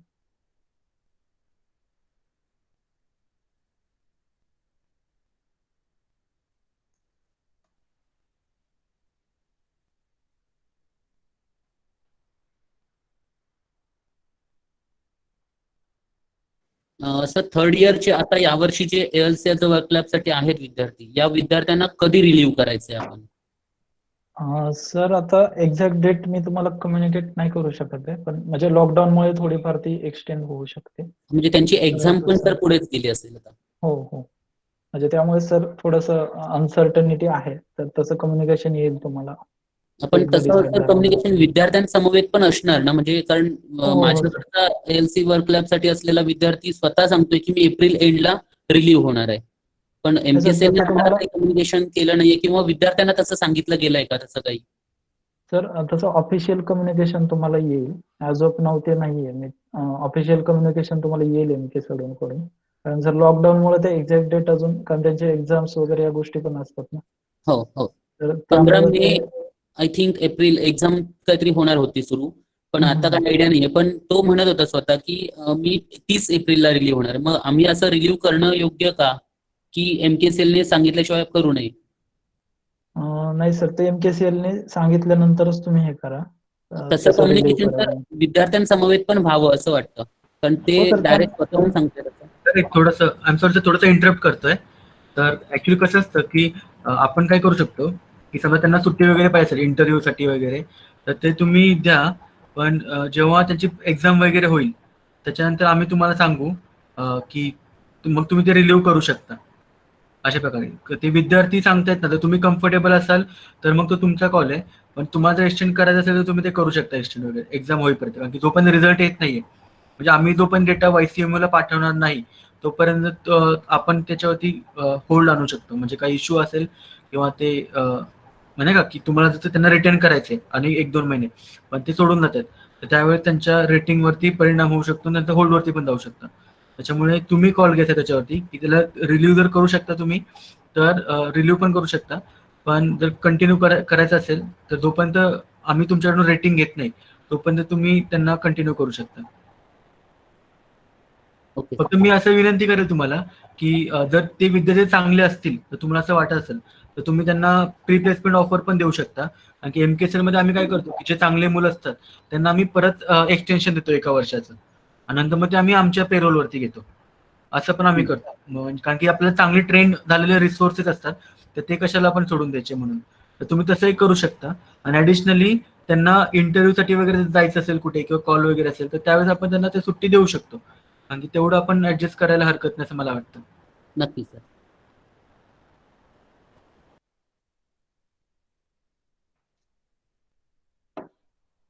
तर सर याबद्दल अजून एक सांगायचं असं आहे की दीपक पाटेकर सर जे आहेत आपले सिनियर रिजनल मॅनेजर, तर ते सेपरेटली BBA आणि BSc च्या ऑफरिंगवर ट्रेनिंग घेत आहेत पुढच्या वीकमध्ये कोकण